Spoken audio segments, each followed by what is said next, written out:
வணக்கம். இது குறிஞ்சி இணைய கருத்தரங்கம். கருத்தரங்கத்திற்கு வருகை புரிந்துள்ள அனைத்து தோழமைகளையும் வருக வருக என வரவேற்கின்றேன். இன்றைக்கு நாம் பேச இருக்கின்ற தலைப்பு நேருவின் மரபு. நவீன இந்தியாவின் சிற்பி என்று அழைக்கப்படக்கூடிய நம்மளுடைய நேரு அவர்கள் விடுதலை போராட்ட காலத்திலும் விடுதலைக்கு பின்பான அவருடைய பங்களிப்பு தான் இன்றைக்கு வளர்ந்திருக்கக்கூடிய இந்தியா. மருத்துவ அறிவியல், உயர் தொழில்நுட்பம், கனரக தொழில்கள் என்று இன்றைக்கு உலக அளவில் மிகப்பெரிய வல்லரசாக திகழக்கூடிய தொழில்நுட்பங்களில் எல்லாம் அவர் மிகுந்த கவனத்தை செலுத்தி அதை அத்தனையும் பொதுத்துறை ஆக்கி தனியாருக்கு சென்று விடாமல் அத்தனையும் பொதுமக்களுக்கு பயன்பட வேண்டும் என்று மிகுந்த கவனத்தோடு அந்த பணிகளை மேற்கொண்டதால் தான் இன்றைக்கு இந்தியா இந்த அளவிற்கு வந்திருக்கின்றது. அவர் இந்திய தலைவர் மட்டுமல்ல, உலக அளவில் உலகத்திற்கான இந்திய தலைவர். அவர் இந்தியாவின் அடித்தளம் என்று சொல்லக்கூடிய அவரை பற்றி இன்றைக்கு நாம் கட்டாயம் பேசியாக வேண்டிய சூழல். அதற்காகத்தான் இன்றைய சிறப்பு விருந்தினர்கள் பட்டாபிராமன் அவர்கள் வந்திருக்கின்றார். அவரை முறைப்படி அறிமுகம் செய்ய சந்திரிகா அவர்களை அழைக்கின்றேன். அவர் 2ஆம் ஆண்டு முதுகலை தமிழ் இலக்கியம் படித்துக் கொண்டிருப்பவர் அரசு கலைக் கல்லூரியில். அவரை அறிமுக உரையாற்ற அன்புடன் அழைக்கின்றேன்.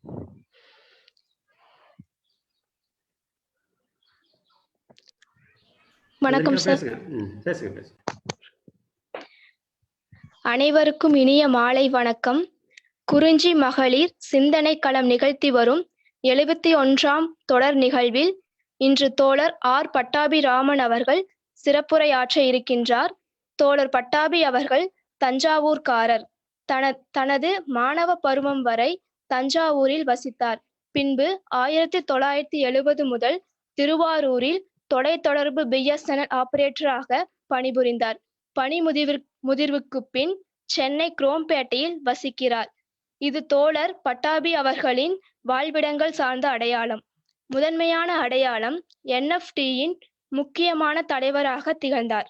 அதன் முன்னணி தலைவர்களான OP குப்தா, ஜெகன், நானையா போன்றோரின் நெருங்கிய சகா.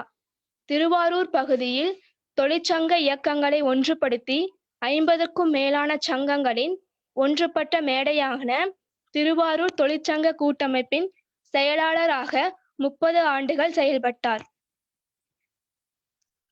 தொழிலாளர்கள் அனைத்து சமூக அசைவுகளிலும் தங்கள் பங்களிப்பை செய்ய வேண்டும் என்ற கருத்துடன் வினையாற்றுபவர்.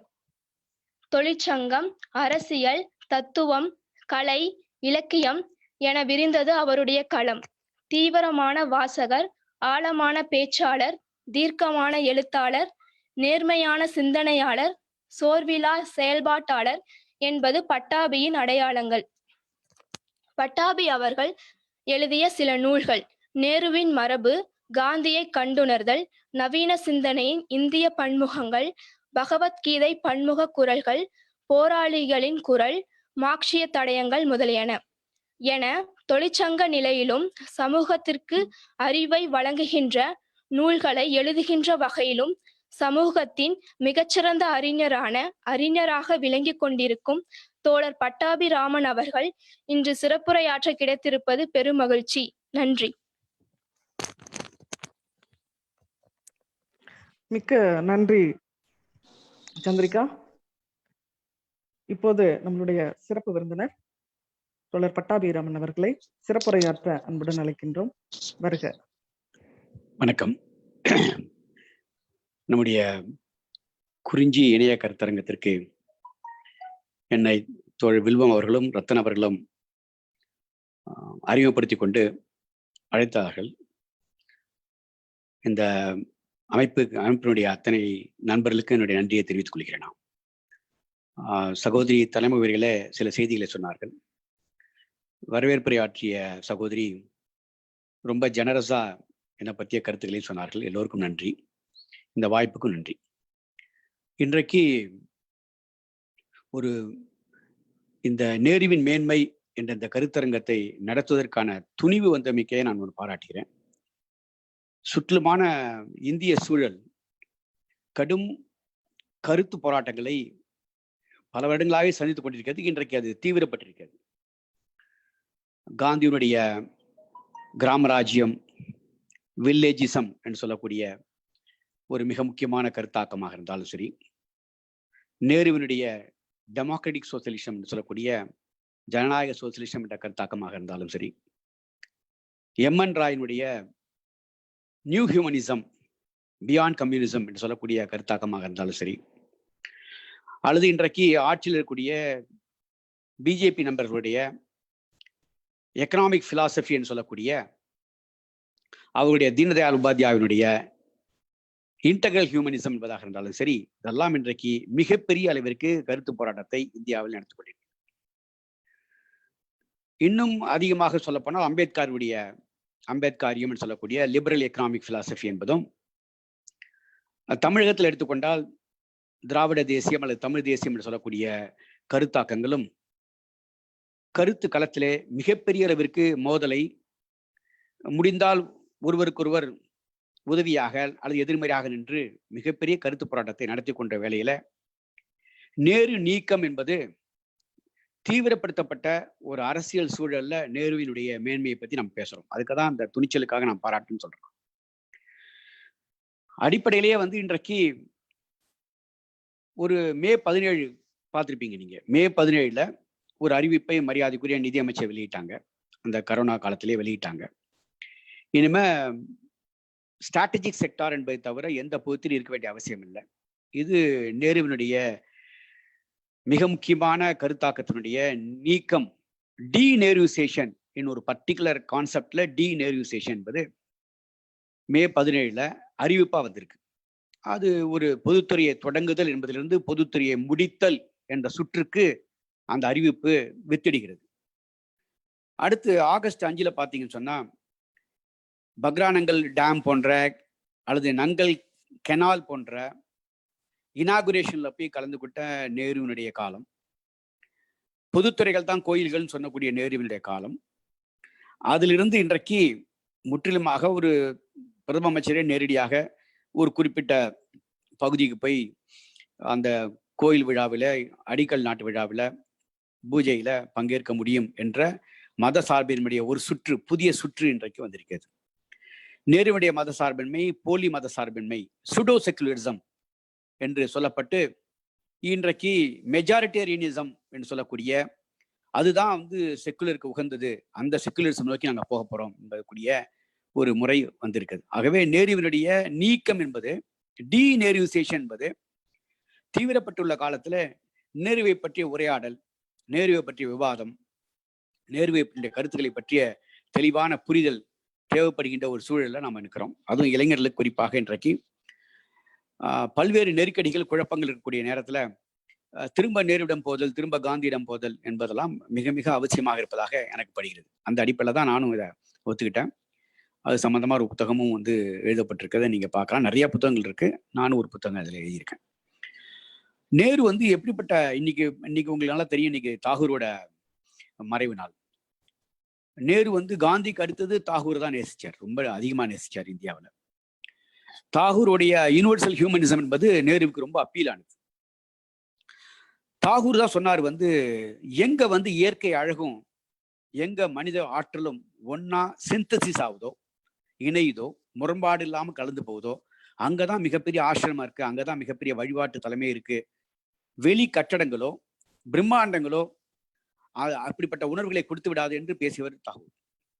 ஸோ அவருடைய நினைவு நாளில் இந்த கருத்தரங்கம், நேருவினுடைய காந்திக்கு அடுத்து மிக பிடித்தமான ஒரு தலைவருடைய நாளில் இந்த கருத்து நடக்குது என்பதும் பாராட்டுக்குரியது. நான் நேருடைய சப்ஜெக்ட் வந்துடுறேன். நேரு ஒரு நார்மன் கசின் ஒரு எழுத்தாளர் இருந்தாரு, பத்திரிகையாளர் இருந்தாரு. அவர் நேருவை பத்தி ஒரு சின்ன படப்பிடிப்பை கொடுக்குறாரு. எப்படி கொடுக்குறாருன்னா, நேரு ஒரு சாதாரண மனிதர் இல்லை. நேரு ஒரு பன்முக ஆளுமை, அதாவது ப்ரொசஷன் ஆஃப் மேன். அவரே ஒரு மனித ஊர்வலம். அவரை பார்த்தீங்கன்னா அவ்வளவு கேலிபர் நிறைந்த ஏராளமான ஏராளமான திறமைகளுடைய அமல்கமேஷன் ஒட்டுமொத்தம் வந்து நேருவா இருக்காரு என்பதை பத்தி அவர் சொல்றாரு. ஒரு பெரிய ஸ்டேட்ஸ்மேனா இருந்தாரு. ஒரு காலனி எதிர்ப்பு போராட்டத்தினுடைய மிக முக்கியமான காந்திக்கு அடுத்து இருக்கக்கூடிய தலைவர்களுடைய நிகரான ஒரு தலைவராக அவர் இருந்தாரு. அதுக்கு பின்னால மிகச்சிறந்த எழுத்தாளராக இருந்தாரு. மிகப்பெரிய எஜுகேட்டர், ஒரு கல்வியாளராக இருந்தாரு. மிகப்பெரிய அளவிற்கு வந்து ஒரு மதசார்பினுடைய செக்குலரிஸ்டா இருந்தாரு. வரலாற்று ஆசிரியராக இருந்தாரு. அதுக்கப்புறம் பாத்தீங்கன்னா கிழக்கு மேற்குன்னு சொல்லக்கூடிய வெஸ்டர்ன் கல்ச்சருக்கு ஈஸ்டர்ன் கல்ச்சருக்குமான அமல்கமேஷனுடைய அடையாளமாக அவர் இருந்தாரு என்று பெரிய பட்டியலே அவரை பத்தி போடப்படுது. 1961 அவர் இருக்கும்போதே அவர் சோர்ந்து கிட்டத்தட்ட வந்து 64 மறையிறாரு. அவர் இருந்து சோர்ந்து போகக்கூடிய காலத்துல ஒரு கேள்வி வந்தது, ஆஃப்டர் நேரு ஹூ, இப்படி ஒரு புத்தகமும் வந்தது. அந்த புத்தகத்தினுடைய ஆசிரியர் சொல்றாரு, இனிமே நேரு போன்ற இந்த பன்முகத்தன்மையோடு அவருடைய காம்பனன்ஸ் அத்தனையும் கேட்டுக்கிட்டு வந்து யாரும் வந்துட முடியாது. இந்த பன்முகத்தன்மையோடு யாருமே வர முடியாது. அதற்கு பதிலா எப்படி வரலான்னு சொன்னா, பல்வேறு கூறுகள், ஒருத்தர் வந்து டெமோக்ராட்டா இருப்பாரு, ஒருத்தர் செக்குலரிஸ்டா இருப்பாரு, ஒருத்தர் சோசியல் ஜஸ்டிஸ் பேசுவார், ஒருத்தர் சோசியலிசம் பேசுவார். இப்படி பல்வேறு காம்பனன்ஸ் பிரிந்த தலைவர்கள் தான் வருவாங்களே தவிர நேரு போன்ற இவை அத்தனையும் ஒட்டுமொத்தமான அப்படியே எம்பாடிமெண்டா இருக்கக்கூடிய, இவ அத்தனையினுடைய உருவமாக இருக்கக்கூடிய அப்படிப்பட்ட ஒரு நேரு என்பது இனி கிடைக்குமா என்ற கேள்வியை அவர் 61 அவர் இருக்கும்போதே, அவர் புகழுக்காக இல்லை, அவர் இருக்கும்போதே ஒரு நியாயமான கேள்வி ஒருத்தர் எழுப்பினார். இந்திய வரலாறையும் இப்ப பார்க்கும்போது அப்படிப்பட்ட தலைவர்கள் தான் நம்ம கிடைச்சிருக்காங்க. அப்படி நேரு போன்ற எல்லாவற்றையும் உள்ளடக்கிய ஒரு ஆளுமையாக நம்மளால யாரையுமே குறிப்பிட்டு சொல்ல முடியல. காந்திக்கு அப்புறம் நேரு தான் அப்படி சொல்ல முடியுது, நம்மளால வேற யாரையும் சொல்ல முடியல. ஆனா காந்திக்கு இல்லாத ஒரு கஷ்டம் நேருக்கு வந்தது. அவர் வந்து ஆட்சி பொறுப்புக்கு வர்றாரு. காந்தி வந்து கடுமையான தலைமை தாங்கினாரு. நேருக்கே தலைவரா இருந்தாரு, நேருக்கே வந்து குருவா இருந்தாரு, நேரு அவருடைய சீடனா இருந்தாரு. கருத்து வேறுபாடெல்லாம் உண்டு, நான் முடிஞ்சா நேரம் கிடைச்சா அதை சொல்றேன். அப்படிப்பட்ட காந்தியோடு அப்படிப்பட்ட முரண்கள்லாம் அவருக்கு இருந்தது என்பதெல்லாம் உண்மை. ஆனா அதையும் தாண்டி வந்து அவரால் ஒரு மிகப்பெரிய அளவிற்கு எப்படி ஒரு ஆட்சியாளராக பரிணமிக்க முடிந்தது என்ற ஒரு கேள்வி இருக்கு. அந்த கேள்வி வந்து ரொம்ப முக்கியமான கேள்வியாக இந்தியாவில பார்க்க வேண்டியதா இருக்கு. வேற யாருக்கும் இல்லாத ஒரு பொறுப்பு இந்தியாவில். அன்றைக்கு வேறு கட்சிகள் அன்றைக்கு இருந்தா கூட, கம்யூனிஸ்ட் கட்சி அன்னைக்கு இருந்தது, ஜனசங்கம் வந்து தோன்றல, ஆனா அதனுடைய கூறுகள் அன்றைக்கு வெவ்வேறு வகையில இருந்தது. ஹிந்து மகாசபாங்கிற பேர்ல இருந்தது. சாவர்கர் போன்ற தலைவர் தலைமை தாங்கி நடத்திட்டு இருந்தாங்க. அப்படிப்பட்ட பல்வேறு கூறுகள் அதில் இருந்தா கூட நேருக்கு தான் வந்து தலைமை தாங்கக்கூடிய, ஒரு ஆட்சி பொறுப்பை தலைமை தாங்கக்கூடிய வாய்ப்பு கிடைத்தது. அவருக்கு அந்த பொறுப்பையும் அவர் தைரியமா எடுத்துக்கொண்டார். அப்போ ஒரு முக்கியமான ரோல் அவருக்கு. காங்கிரஸ், அதுவரை காங்கிரஸ் வந்து ஒரு போராடும் இயக்கமாக இருந்தது. முதல் முறையாக அது அரசாங்கத்துக்கு வருகிறது. பிரிட்டிஷ்லேருந்து ஆட்சி மாற்றம் வந்து விடுதலை அடைந்த நாட்டுல அவர் வந்து பிரதமராக பொறுப்பேற்க வேண்டிய பொறுப்பு வருது அவருக்கு. அப்போ transforming agitative movement into a government movement, இது ரொம்ப முக்கியமான கான்செப்டாக பேசப்படுது. ஒரு அஜிடேட்டரா இருந்தவர் நேரு இதை வந்து பிரதிபலிக்கிறார். ஒரு முறை எங்களுடைய போராட்டத்தில் கூட பிரதிபலிச்சார். Then I was an agitator, now an அட்மினிஸ்ட்ரேட்டர்னு எங்கள்கிட்டயே பிரதிபலிச்சார் அவர் ஒரு முறை. அது ரொம்ப கரெக்டான வாக்கியத்தை அவர் சொல்லியிருக்காரு. ஒரு போராளியா இருந்து அரசாங்கத்துக்கு வரும்போது ஒரு கவர்மெண்ட் எப்படி நடத்துவது என்ற கேள்வி வந்து சாதாரண கேள்வி விட, இந்தியாவில் அரசாங்கம் நடத்துவது என்பது ஒரு சாதாரண கேள்வி இல்லை. எந்த நாட்டிலுமே அரசாங்கம் நடத்துவது சாதாரண விஷயம் இல்லை. இந்தியா போன்ற விரிந்து பறந்த பல்வேறு வித்தியாசங்கள் உள்ள, அதே நேரத்தில் ஒன்றுபடுத்தி நிற்க வேண்டிய, ஒரு எல்லைக்குள்ள நிற்க வேண்டிய, பல்வேறு மோதல் களமாக இருக்கக்கூடிய, மிகப்பெரிய ஜனநாயக வேட்கையில் பொங்கி போராட்டங்கள் நடைபெறக்கூடிய இந்த களத்துல வந்து அரசாங்கம் நடத்துவது என்பது ரொம்ப ரொம்ப பெரிய விஷயம்னு பார்க்கப்பட்டது. அது அவருக்கு வந்து எவ்வளவோ டாஸ்க் வந்து அன்னைக்கு பாத்தீங்கன்னு சொன்னா, அவர் பொறுப்பேற்ற நேரத்துல பார்த்தா மிகப்பெரிய என்ன சொல்லுவாங்கன்னா ஹாரிஃபிக் இஷ்யூஸ்மாங்க, பல்வேறு கொடுமையான சவால்கள் அவர் முன்னாடி இருந்தது. ஒரு பக்கம் பார்த்தா நாட்டினுடைய விடுதலை வந்து பாகிஸ்தான் இந்தியான்னு பார்ட்டிஷனோட முடியுது. அது குறித்து நான் டீட்டெயில் பின்னாடி சொல்றேன்னா, அந்த விடுதலையினுடைய அந்த பார்ட்டிஷன் காரணமாக ஏற்பட்ட கடுமையான இன மோதல்கள், நம்முடைய இந்து முஸ்லீம் கலவரம் அதுக்கு முன்னாடியே தொடங்கிடுச்சு, அது தொடர்ந்து நடக்குது. அதன் காரணமாக விரட்டப்படுகின்ற அகதிகள், 1 கோடி பேர் அகதிகளை அங்கேயும் அலையிறாங்க. டெல்லியில வந்து அவர்கள்லாம் வந்து வீடு கொடுத்து அவங்களுக்கு கேம்ப் அமைச்சு உட்கார வைக்க வேண்டிய பொறுப்பு வருது. உடனடியாக காந்தியினுடைய படுகொலை நேர்கிறது. அதுக்கு பின்னால பார்த்தா ஒரு கான்ஸ்டியூஷனல் அசம்பிளி என்று சொல்லக்கூடிய ஒரு அரசியலமைப்பு சட்டத்தை தொடங்கி அரசியலமைப்பு சட்டம் அமைஞ்சாதான் இந்தியாவுக்கு விடுதலை என்பது உறுதியாகும், ரிப்பப்ளிக் என்பது உறுதியாகுங்கிற சூழல்ல அரசியலமைப்பு சட்டம் அமைக்க வேண்டிய மிகப்பெரிய கடமை. அதுல விவாதங்கள், களம், கூர்மையான விவாதங்கள், மோதல்கள், சரிபடுத்தல்கள் என்பதெல்லாம் நடந்துட்டு இருக்கு. அதுக்கப்புறம் பாத்தீங்கன்னு சொன்னா ஒரு அந்த கான்ஸ்டியூஷன் டிராஃப்டிங் என்பது ஒரு பக்கம் நடந்துட்டு இருக்கு. இன்னொரு பக்கம் பார்த்தா நம்முடைய எலெக்ஷன், கான்ஸ்டியூஷன் வந்துருச்சுன்னா அப்புறம் எலெக்ஷன் உருவாக்கணும். அந்த எலெக்ஷனுக்கான ப்ராசஸ், சிஸ்டம், அந்த சிஸ்டத்தெல்லாம் உருவாக்க வேண்டிய கடமை அவருக்கு வருது. அதுக்கப்புறம் பாத்தீங்கன்னா வெளிநாட்டு கொள்கை, இந்தியாவுடைய வெளிநாட்டு கொள்கை வந்து எப்படி வரையறுக்கப்பட வேண்டும் என்ற விவாதம், அதை நேர்படுத்த வேண்டிய பொறுப்பு அவருக்கு வருது. அதே மாதிரி இந்தியாவினுடைய பொருளாதார வளர்ச்சிக்கு திட்டமிடுதல் என்று சொல்லக்கூடிய பிளானிங் கமிஷன், பிளானிங் என்பதெல்லாம் அவருக்கு பொறுப்பா வருது. இப்படி பல்வேறு விதமான மல்டி பார்ட்டி டெமோக்ரஸி என்பதையும் வருது. மவுண்ட் பேட்டன் பிரபு ஒரு முறை பேசும்போது சொன்னார், ரொம்ப முக்கியமான விஷயத்தை அவர் பேசினாரு.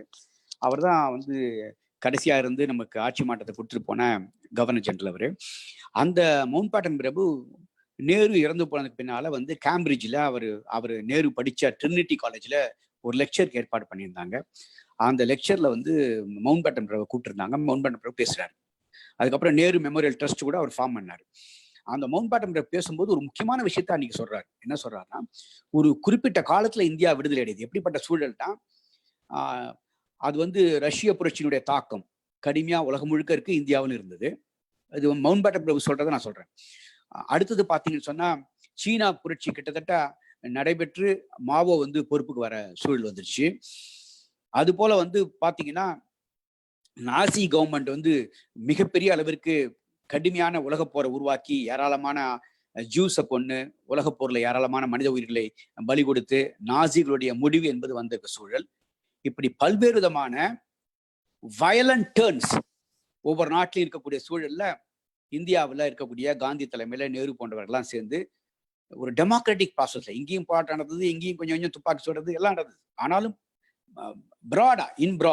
இன் பிராட் சென்ஸ் ஒரு பறந்து விரிந்த நோக்கில் பார்க்கும்போது அந்த அளவிற்கு தினந்தோறும் ஒரு துப்பாக்கி அறிக்கை தகராறுலாம் இல்லாம ஒரு டெமோக்ராட்டிக் ப்ராசஸ்ல ஒரு கவர்மெண்ட் ஃபார்மேஷன் இந்தியாவில் நடந்ததுக்கு அதுக்கு நேரு தலைமை தாங்குறாரு என்ற மிக முக்கியமான குறிப்பா அவர் சொல்றாரு.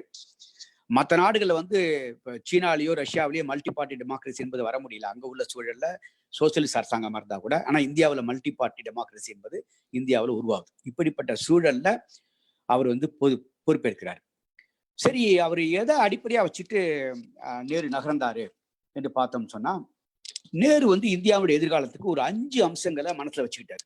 அதை தொடர்ந்து பேசுறாரு, அதை தொடர்ந்து எழுதினாரு, அதுக்கான பயிற்சியை எடுத்துக்கிட்டாரு. அதை நடைமுறைப்படுத்துவதற்கு ஹானஸ்டா முயற்சி பண்ணாரு நம்ம சொல்லலாம். அது மேல வேறுபாடுகள்லாம் இருக்கு, கருத்து வேறுபாடுகள் இருக்கு, விமர்சனங்கள் இருக்கு. ஆனா அவர் நேர்மையாக வேலை செய்தார் நம்மளால சொல்ல முடியும். ஒண்ணு, இந்தியாவிற்கு உகந்த முறை நாடாளுமன்ற ஜனநாயகம். அது பிரிட்டிஷ் முறையா அமெரிக்கா முறையா என்பதெல்லாம் விவாதம் இருந்திருக்கலாம். ஆனா நாடாளுமன்ற ஜனநாயகம் அதுல அவர் உறுதியா இருந்தார். அப்புறம் இந்தியாவுடைய பொருளாதார பாதை சோசியலிசத்துடன் கூடிய திட்டமிட்ட பொருளாதார பாதை, மிக்சட் எக்கானமி என்பதில் அவர் உறுதியா இருந்தார். அதற்கடுத்து இந்தியா என்பது பல்மத கலாச்சாரமுடைய நாடு.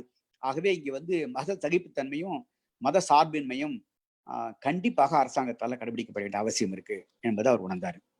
அதுக்கப்புறம் இந்தியா ஒரு பல்வேறு மூட நம்பிக்கைகளோடு வளர்ந்த நாடாக இருந்தா கூட இங்கேயும் முற்போக்கு கூறுகள், நல்ல விசாலமான பார்வை என்பதெல்லாம் இருந்திருக்கு. ஸோ அதை நோக்கிய ஒரு சயின்டிபிக் டெக்னாலஜிக்கல் டெம்பர் என்று சொல்லக்கூடிய ஒரு சயின்டிபிக் விஞ்ஞான மனோபாவம், விஞ்ஞான தொழில்நுட்ப மனோபாவம் என்பது அவசியம் என்று முடிவு பண்ணாரு. இந்த அடிப்படைகளை தான் நேரு இந்தியாவுடைய எதிர்காலம் கட்டப்பட வேண்டும். அவங்க குறிப்பிட்டு சொன்னது போல நவீன இந்தியாவின் சிற்பின்னு சொல்லும்போது எப்படிப்பட்ட சிற்பத்தை அவங்க எதை அடிப்படையா வச்சு, எந்த டூல்ஸ், எந்த இன்ஸ்ட்ருமெண்ட் வச்சு அவர் போக விரும்புறாருன்னா, இந்த 5 இன்ஸ்ட்ருமெண்ட்டும் கண்டிப்பா வேணும். இந்த 5 இன்ஸ்ட்ருமெண்ட் இல்லைன்னா இந்தியாவுடைய எதிர்காலம் பாழ்பட்டு போகும் என்பது அவர் உறுதியா இருந்தார். சரி, இந்த 5 இன்ஸ்ட்ருமெண்ட்டும் விடுதலைக்கு பின்பாக அவர் பிரைம் மினிஸ்டர் ஆன அப்புறம் அவருக்கு உதிச்சிச்சா? இல்ல, அதுதான் இல்லை. அவருக்கு இதெல்லாம் செட் ஆகுது. இந்த 5 கருத்தாக்கங்களும் அவரிடம் அமர்ந்து அவர் உள்வாங்கி அசிமுலேட் செய்து அதை வெளிப்படுத்தக்கூடிய, மிக திறனாக அதை வெளிப்படுத்தக்கூடிய, அதை எஜுகேட் செய்யக்கூடிய, அதை நடைமுறைப்படுத்தக்கூடிய ஆற்றல் அவருக்கு எப்படி வந்ததுன்னு சொன்னா, அது விடுதலை போராட்டத்தினுடைய தொடர்ந்த பழக்கத்துல வந்தது அவருக்கு. அதை பத்தி நான் சுருக்கமா சொல்லிட்டு நான் அடுத்த கட்டத்துக்கு போயிடலாம். விடுதலை போராட்டத்துல நேருவினுடைய குறிப்பிட்ட பங்கை வந்து ரொம்ப சுருக்கமா சொன்னாதான் இந்த 5க்கும் அவருக்கு எங்கிருந்து ரிசோர்ஸ் கிடைச்சது, எங்கிருந்து அவர் வந்து இந்த 5ஐயும் தேடி கண்டுபிடிச்சாரு அல்லது எடுத்துக்கொண்டாரு என்பதை நான் பார்க்க முடியும். உங்களுக்கு தெரியும் நேருவோட குடும்பம் வந்து அதை பயோகிராஃபிக்கு நான் போகல, ஒரு சின்ன சின்ன கட்டங்களாக மட்டும் நான் சொல்லிட்டு போறேன். அவருடைய குடும்பம் வந்து அலகாபாத்ல வந்து ரொம்ப முக்கியமான குடும்பம். முதல்ல கார் வந்த குடும்பம், வெளிநாட்டுல இருந்து கார் இறக்குமதி பண்ணப்பட்ட குடும்பம், முதல்ல வந்து எலக்ட்ரிசிட்டி வந்த குடும்பம், முதல்ல பைப்டு வாட்டர் வந்த குடும்பம், இப்படி பல்வேறு விதமான முதலில் வந்த குடும்பம்னு பெருமை பெரிய குடும்பம். அது மோத்திலால் அவங்க அப்பா மிகப்பெரிய குடும்பம் வீட்டுல இருக்காங்க. வெஸ்டர்ன் கல்ச்சர்ல அந்த வீடு இருக்கு. அம்மா மட்டும் ஈஸ்டர்ன் கல்ச்சரை பார்க்கக்கூடிய அம்மா. வீட்டிலேயே வந்து 3 வகையான சமையல் நடக்கும். வெஸ்டர்ன் கல்ச்சர் சமையல் நடக்கும், இந்துக்கள் சார்ந்த சமையல் அம்மா பண்ணுவாங்க, முஸ்லீம் நண்பர்கள் இருந்ததுனால முஸ்லீம் சார்ந்த அவங்களுக்கான சமையல் ஒன்று நடக்கும். 3 கிச்சன் என்பது அவங்க வீட்டில் இருந்ததாக சொல்லுவாங்க. இப்படி ஒரு சூழல்ல அவர் வராரு. வீட்டிலேயே படிக்க வைப்பதற்காக மரியாதைக்குரிய அன்னி பெசன்ட்டோட ஒப்புதலோடு அவருக்கு தியோசபிக்கல் சொசைட்டில இருந்து லண்டன்ல இருந்து ஒருத்தர் வரவழைச்சு தான் வீட்டுல அவருக்கு பாடம்லாம் கற்பிக்கிறாங்க. அப்புறம் வீட்லயே வந்து 1857 சிப்பாய் போராட்டத்துல வந்து உதவியாக இருந்த அலி என்பவரோடு அவருக்கு தொடர்பு வீட்டிலேயே இருந்ததுனால அவர் மூலமாக உருது கற்பது, அவர் மூலமாக இஸ்லாமியருடைய பல்வேறு விதமான அம்சங்களை கற்று தேர்வது என்பதெல்லாம் அவருக்கு வாய்ப்பா இருந்தது. வீடு வந்து ஒரு செக்யூலர் வெஸ்டர்ன் கல்ச்சர் உள்ள வீடு என்பதை நாம் புரிந்து கொள்ள வேண்டியதா இருக்கு. அது அலகாபாத்ல இருந்தாலும் அது இப்படிப்பட்ட வீடாக அது இருந்தது. அதுக்கு பின்னால 15 வயசுலயே அவர் வந்து ஹாரோ ஸ்கூலுக்கு அனுப்பப்படுறாரு. அந்த ஸ்கூல்ல தான் அதுக்கு முன்னாடிலாம் சர்ச்சில் தான் படிச்சாங்க. உலகத்தினுடைய பெரிய பணக்காரர்கள், இங்கிலாந்துடைய பணக்காரர்கள் அந்த ஸ்கூல் தான் படிக்கிறாங்க. அந்த டீட்டெயிலுக்கு நான் போல. அதுக்கு பின்னால அங்கிருந்து அவர் ட்ரினிட்டி காலேஜ் கேம்பிரிட்ஜ் போறாரு. அங்கிருந்து வந்து அவங்க அப்பா வந்து வக்கீலா இருந்ததுனால அவரும் வக்கீலுக்கு போயே ஆகணுங்கிற வற்புறுத்தி அவர் ஐசிஎஸ் போக விடாம பண்ணி, இப்போ சுபாஷ் சந்திர போஸ்லாம் ஐசிஎஸ்க்கு போறாங்க. ஆனா இவர் வந்து ஐசிஎஸ் தான் போகணும்னு நினைச்சாரு நேரு. ஆனா அதுக்கு போக விடாம அவங்க அப்பா சொன்னதுனால அவர் வந்து இன்னர் டெம்பிள்னு சொல்லக்கூடிய அந்த பாரட்லா அதுக்காக போயிடுறாரு. ஆக ஒரு 1905 15 வயசுல போனவர் ஒரு கிட்டத்தட்ட 22 வயசுல தான் திருப்பி இந்தியாவுக்கு வர்றாரு. அவர் இந்தியாவுக்கு வரும்போதே பார்த்தா இந்தியாவுல வந்து தீவிரவாதிகள் மிதவாதிகள் சொல்லக்கூடிய கோகலே தலைமையில, திலகர் தலைமையில கடுமையாக பிரிந்து இந்தியாவுடைய காங்கிரஸ் வந்து கடுமையா மோதல் களமா இருக்கு. இவங்க அப்பா மோத்திலால் நேரு வந்து கிட்டத்தட்ட வந்து CR தாஸ் இவங்கெல்லாம் சேர்ந்து மாண்டேகி செம்ஸ்போருடைய அந்த சீர்திருத்தங்கள்லாம் அவசியம் என்று பேசக்கூடிய பகுதியில இவங்க இருக்காங்க. இவங்க 1919 அந்த மாரி பகுதியை சேர்ந்தவங்களா இருக்காங்க. நேருக்கு வந்து ஆரம்பத்திலே திலகர் மேல ஒரு ஈர்ப்பு இருந்தது. கோகலையெல்லாம் அங்க இவர் கல்லூரியில இருக்கும் போதே அங்க வந்தா கூட, பிபின் சந்திரபால் வந்தா கூட கோகலே பெட்டரா இருக்காரு, பிபின் சந்திரபால் ரொம்ப கத்தி பேசுறாரு, இப்படிலாம் கருத்துக்கள் அவருக்கு நிறைய ஒவ்வொரு தலைவரை பத்தி அவருக்கு இருந்தது. அது இங்கிலாந்துல இருக்கும் போதே அவர் சின்ஃபின் இயக்கம், அயர்லாந்து சின்ஃபின் இயக்கத்தோட போய் பார்க்கிறாரு. ஃபேபியன் சோசியலிஸ்ட், ஹரால்ட் லாஸ்கி போன்ற ஃபேபியன் சோசியலிஸ்ட்னு சொல்லக்கூடிய சோசியலிஸ்ட் தலைவர்களோடலாம் அவர் தொடர்பு வருது. அவருக்கு பின்னாடி பெர்னான் ஷாவோடலாம் அவருக்கு தொடர்பு பின்னாடி இருந்திருக்கு. அதெல்லாம் பார்க்க முடியுது நம்மளால. ஸோ ஆரம்பத்தில் அன்னைக்கு அவர் ஷாவோட இருந்தாரா தெரியாது, பின்னாடி அவருக்கு தொடர்பு ஏற்பட்டிருக்கு. ஏற்கனவே அன்னி பெசன்ட் கூட அந்த ஃபேபியன் சோசியலிஸ்ட் தான் தியோசாஃபிஸ் வந்தாங்க இங்க வரும்போது. ஸோ அப்படிப்பட்ட அவருக்கு வந்து சோசியலிஸ்டம் என்று சொல்லக்கூடிய அந்த வார்த்தைகள் பதங்கள் தான் பழக ஆரம்பிக்குது. அவர் நேரடியா வந்து அங்க அரசியல் எதில் ஈடுபடல இங்கிலாந்துல. இங்க வந்துதான் காங்கிரஸ்ல சேர்றாரு. 1916 தான் காந்தியை சந்திக்கிறாரு. 12லயே அவர் காங்கிரஸ் சேர்ந்தா கூட அவரு கோகலோட சர்வெண்ட் சொசைட்டின்னு சொல்றது, அதுல அன்னி பெசன்ட்டோட ஹோம் ரூல் இயக்கத்துலாம் முதல்ல ஆரம்பத்துல இயங்கிட்டு இருக்காரு. சின்ன சின்ன அளவுக்கு இயங்குறாரு, பெரிய அளவுக்குள்ள இயங்குறாரு. அதுக்கு பின்னால வந்து அவருக்கு ஒரு மேடை வாய்ப்பை வந்து கொடுக்கணும்னு சொல்லி மேடை வாய்ப்பு அலகாபாத்ல ஏற்படுத்துறாங்க. மேடையில இந்துஸ்தானில பேச முடியுமான்னு சந்தேகம் வருது. பேசிடுறாரு. பேசினோன்னு பரவலா பாராட்டு பெறாரு. அதுக்கு பின்னால பேச்சு முடியுதுன்னு தெரியுது அவருக்கு. அப்ப எல்லாரும் என்ன அட்வைஸ் பண்றாங்க, நீ சாதாரண மக்களோட பழகணும் அப்படின்னு அட்வைஸ் பண்றாங்க. 1916 காந்தியை சந்திக்கிறாரு. முதல்ல காந்திட்டு தள்ளி தான் இருக்காரு. ஒரு வித்தியாசமான மனிதரா இருக்காரு, இவர் தென்னாப்பிரிக்கால இப்படிலாம் பண்ணியிருக்காராம என்றெல்லாம் பல்வேறு விதமான அவருக்கு தகவல்கள் இருக்குது. அந்த தகவல் அடிப்படையில பாக்குறாரு. 1919 ஜாலியன்வாலாக்கு பின்னாலதான் காந்தி மேல அவருக்கு நம்பிக்கை ஏற்படுது. ஒரு ஜாலியன்வாலாபாக் இன்சிடென்ட்டுக்கு பின்னால பஞ்சாப்ல போய் மிக முக்கியமான தகவல்களை சேகரிப்பதுல காந்தி எப்படி ஈடுபட்டாரு, அந்த என்கொயரியில எப்படி ஆக்ட் பண்ணாரு, எவ்வளவு தீவிரமா அடுத்து நான் கோஆபரேஷன் அவர் தொடங்கினாரு என்பதுல காந்தி மேல நேருக்கு முதல் நம்பிக்கை அப்பதான் ஏற்பட்டது. அதுக்கு பின்னால அவரோட நம்பிக்கை போராட்டம்னு கடைசி வரலாம் அவருடைய வாழ்க்கை வந்து அந்த 20 தொடங்கி 48 ஜனவரி 30 காந்தியுடைய படுகொலை வரையிலும் அவங்க உறவுகள்ல வந்து மிக அன்பான நேயமான உறவு, அவ்வப்போது கருத்து வேறுபாடு, ஒளியும் மறைவின்றி கருத்து வேறுபாடு விவாதித்தல் என்ற பழக்கத்துல தான் அவங்க போயிட்டே இருக்காங்க. ஸோ அப்படிப்பட்ட முறையில வந்து பாத்தீங்கன்னு சொன்னா நேரு வந்து காந்தியோட மிக முக்கியமான டிசைபிளா இருக்காரு. அதே நேரத்துல ஒரு வந்து அசைக்க முடியாத ஒரு இணையான ஒரு இன்டலெக்சுவல் கவுண்டர் பார்ட்டாகவும் இருக்காரு. இணையான ஒரு அறிவு ஜீவி தளத்திலையும் அவருக்கு இணையா இருக்காரு. அதுக்கு பின்னால பாத்தீங்கன்னு சொன்னா அவரோட வந்து ஒத்துப்போவாரு, அவருக்கு சேலஞ்சிங்காகவும் இருப்பார். ஸோ இப்படிப்பட்ட காட்சிகளோட தான் அவங்களுடைய உறவுகள் நகருது. இது பத்தி நிறைய புத்தகங்கள் இருக்கு. காந்தி நேரு உறவை பத்தி நிறைய புத்தகங்கள் இருக்கு. நம்ம இளம் தோழர்கள் படிக்கணும். நான் அந்த புத்தகத்துல கூட காந்தி நேரு விவாதமும் ஒரு தனி சாப்டர் ஒன்று எழுதியிருக்கேன். அதுல படிச்சா கூட சில ஐடியாஸ் கிடைக்கும். அதை ஒட்டி நீங்க நிறைய புத்தகங்கள் படிக்க முடியும்னு நினைக்கிறேன் ஒண்ணு. அதுக்கப்புறம் பார்த்தா அந்த 20ல இருந்து தொடங்கி அதுக்கப்புறம் நல்ல முயற்சி வருது. நேருக்கு வந்து எந்த அட்மினிஸ்ட்ரேஷனும் ஆரம்பத்துல இருந்து அவர் பிரைம் மினிஸ்டர் எடுக்கவரும் பெருசா அட்மினிஸ்ட்ரேஷன்ல அவர் போல. ஒரே ஒரு முறை வந்து அலகாபாத் முனிசிபாலிட்டியில வந்து அவர் சேர்மன் ஆறாரு. அதுவும் ரொம்ப மோசமான அனுபவம். அது பயஸ்டா இருக்காங்க. இங்கிலீஷ்காரங்க வீட்டுக்குன்னா அந்த முனிசிபாலிட்டி ஒரு மாதிரி வேலை செய்யுது, இந்தியர்களுக்கு ஒரு மாதிரி வேலை செய்யுது என்று கலைப்பு தான் அவருக்கு வருது. அந்த அனுபவம் தாண்டி அவருக்கு வேற எந்த அனுபவம் கிடையாது. அப்படிப்பட்ட அனுபவத்தோட தான் அவர் வர்றாரு. அவர் ஒரு போராளி, பேசுறவரு, மக்களை திரட்டுறவரு, பிரிட்டிஷ் ஏகாதிபத்தியத்துக்கு எதிராக கடுமையாக போராடுறவரு அப்படிங்கிற அந்த அடையாளத்தை அவர் காட்டிட்டே இருந்தார். கமலா நேரு திருமணத்துக்கு பின்பாக கமலா நேருக்கு உடம்பு சரியாம போகுது. அவங்களுக்கு வந்து ட்ரீட்மெண்ட் வந்து ஐரோப்பால கொடுக்கணும், குறிப்பா ஜெர்மனி பக்கத்துல கொடுக்கணுங்கிறதுக்காக அவர் ஐரோப்பா போக வேண்டியதாயிடுச்சு. அந்த ஐரோப்பா டூர் போதுதான் அவருக்கு மிகப்பெரிய வாய்ப்புகள் திறந்து விடப்படுது. உலக அளவிற்கு இருக்கிற தலைவர்களை சந்திப்பதற்கான வாய்ப்பு கிடைக்குது. நேரு எப்படி காந்திக்கு ரொமைன் ரோலன் ரொம்ப பழக்கமானாரோ அது போல நேருவுக்கு பழக்கமானாரு. ஒரு கட்டத்துல ரொமைன் ரோலன் வந்து காந்தியை பத்தி ரொம்ப மோசமான கருத்துக்கள் வந்து பிரெஞ்சு பத்திரிகையில வந்திருக்குங்கிறனால ரொமைன் ரோலன் வந்து நேருக்கு கடிதம் எழுதுறாரு. காந்தியை பத்தி நல்ல கட்டுரை எழுதி அனுப்பா, நான் பிரெஞ்சுல டிரான்ஸ்லேட் பண்ணி அதை போடுறேன் என்று காந்தியை டிஃபெண்ட் பண்ண வேண்டிய நேருவாக அவர் ரொமைன்ல இருந்து அவர் பார்த்தார். ஸோ அப்படிப்பட்ட நிறைய ஆட்களோட பழக்கம் வருது. சன்யாசனோட துணைவியார் அந்த கூட்டத்துக்கு வராங்க.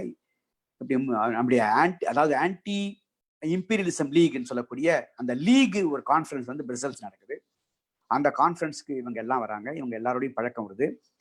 அதுக்கு பின்னால ரொம்ப முக்கியமாக 1927 சோவியத்தினுடைய புரட்சியினுடைய 10 ஆண்டுகள் கொண்டாட்டத்துக்கு இவங்க குடும்பமே அழைக்கப்படுது. மோதிலால் நேரு, நம்ம நேரு எல்லாமே போறாங்க. அங்க உள்ள தலைவர்களோடு பேசுவதற்கு வாய்ப்பு கிடைக்குது, பேசுறாங்க. அந்த சோவியத்தினுடைய முறைகளை தெரிஞ்சுக்கிறாங்க. வந்த உடனே பத்திரிகைகளை தொடர்ந்து சோவியத்தினை பத்தி, ருஷ்யாவினுடைய அனுபவம் பத்தி பெரிய கட்டுரை எழுதினாரு. அது தனி புத்தகமாவே வந்துருச்சு. ருஷ்யாவோட அனுபவங்களை பத்தி நேரு எழுதினது நான் பார்த்த ருஷ்யா அந்த முறையில வந்து ஒரு மிகப்பெரிய நல்ல புத்தகமே வந்திருக்கு. நம்ம பார்த்துக்கலாம். நம்ம சோசியலிசம் சார்ந்த சிந்தனைகள் என்பது அவருக்கு இந்த ஐரோப்பிய இதுல வந்து உறுதிப்படுத்துது. மார்க்ஸ் என்பது அவரிடம் ஒரு தீர்க்கதரிசியாக வந்து உட்கார்றாரு. அதுக்கு முன்பாக ஒரு ஃபேபியன் சோசியலிஸ்ட் என்ற முறையில் தான் இருக்காரு. இப்பயும் அப்படிதான் இருக்காரு. ஆனா மார்க்ஸை படிப்பது, மார்க்ஸை தெரிந்து கொள்வது என்பது கொஞ்சம் தீவிரமாகுது. அந்த முறையில் வராரு. நேரா ஐரோப்பிய சுற்றுப்பயணம் முடிஞ்சு, சோவியத் யூனியன் முடிஞ்சு அவர் நேரா சென்னை கான்ஃபரன்ஸ்க்கு வராரு. சென்னைனா அப்ப மெட்ராஸ் கான்ஃபரன்ஸ்க்கு வராரு. அங்க வந்து காங்கிரஸ் உடைய கூட்டம் தொடங்குது. அந்த கூட்டத்துல வந்து சோசியலிசம் பத்தி முதல் முறையா பேசுறாரு. காங்கிரஸ் மேடையில மிகப்பெரிய அளவிற்கு சோசியலிசம் பத்தி பேசக்கூடிய மனிதராக அன்னைக்கு நேரு தான் இருக்காரு. அதுக்கு முன்பாக அவங்க பேசியதெல்லாம் வேற மாதிரி இருக்கும். சோசியலிசம், ஏகாதிபத்திய எதிர்ப்பு என்றெல்லாம் புதிய குரல்கள் எங்க பேசுறாரு. அவர் பேசிய அந்த பேச்சு வந்து காந்திக்கு கடுமையான ஏமாற்றத்தை கொடுக்குது. காந்தி அவர் அது குறித்து நிறைய விவாதிக்கிறாங்க. அதை நீங்க பாத்துக்கலாம், டைம் இல்லை, அதனால நான் போடலாம்.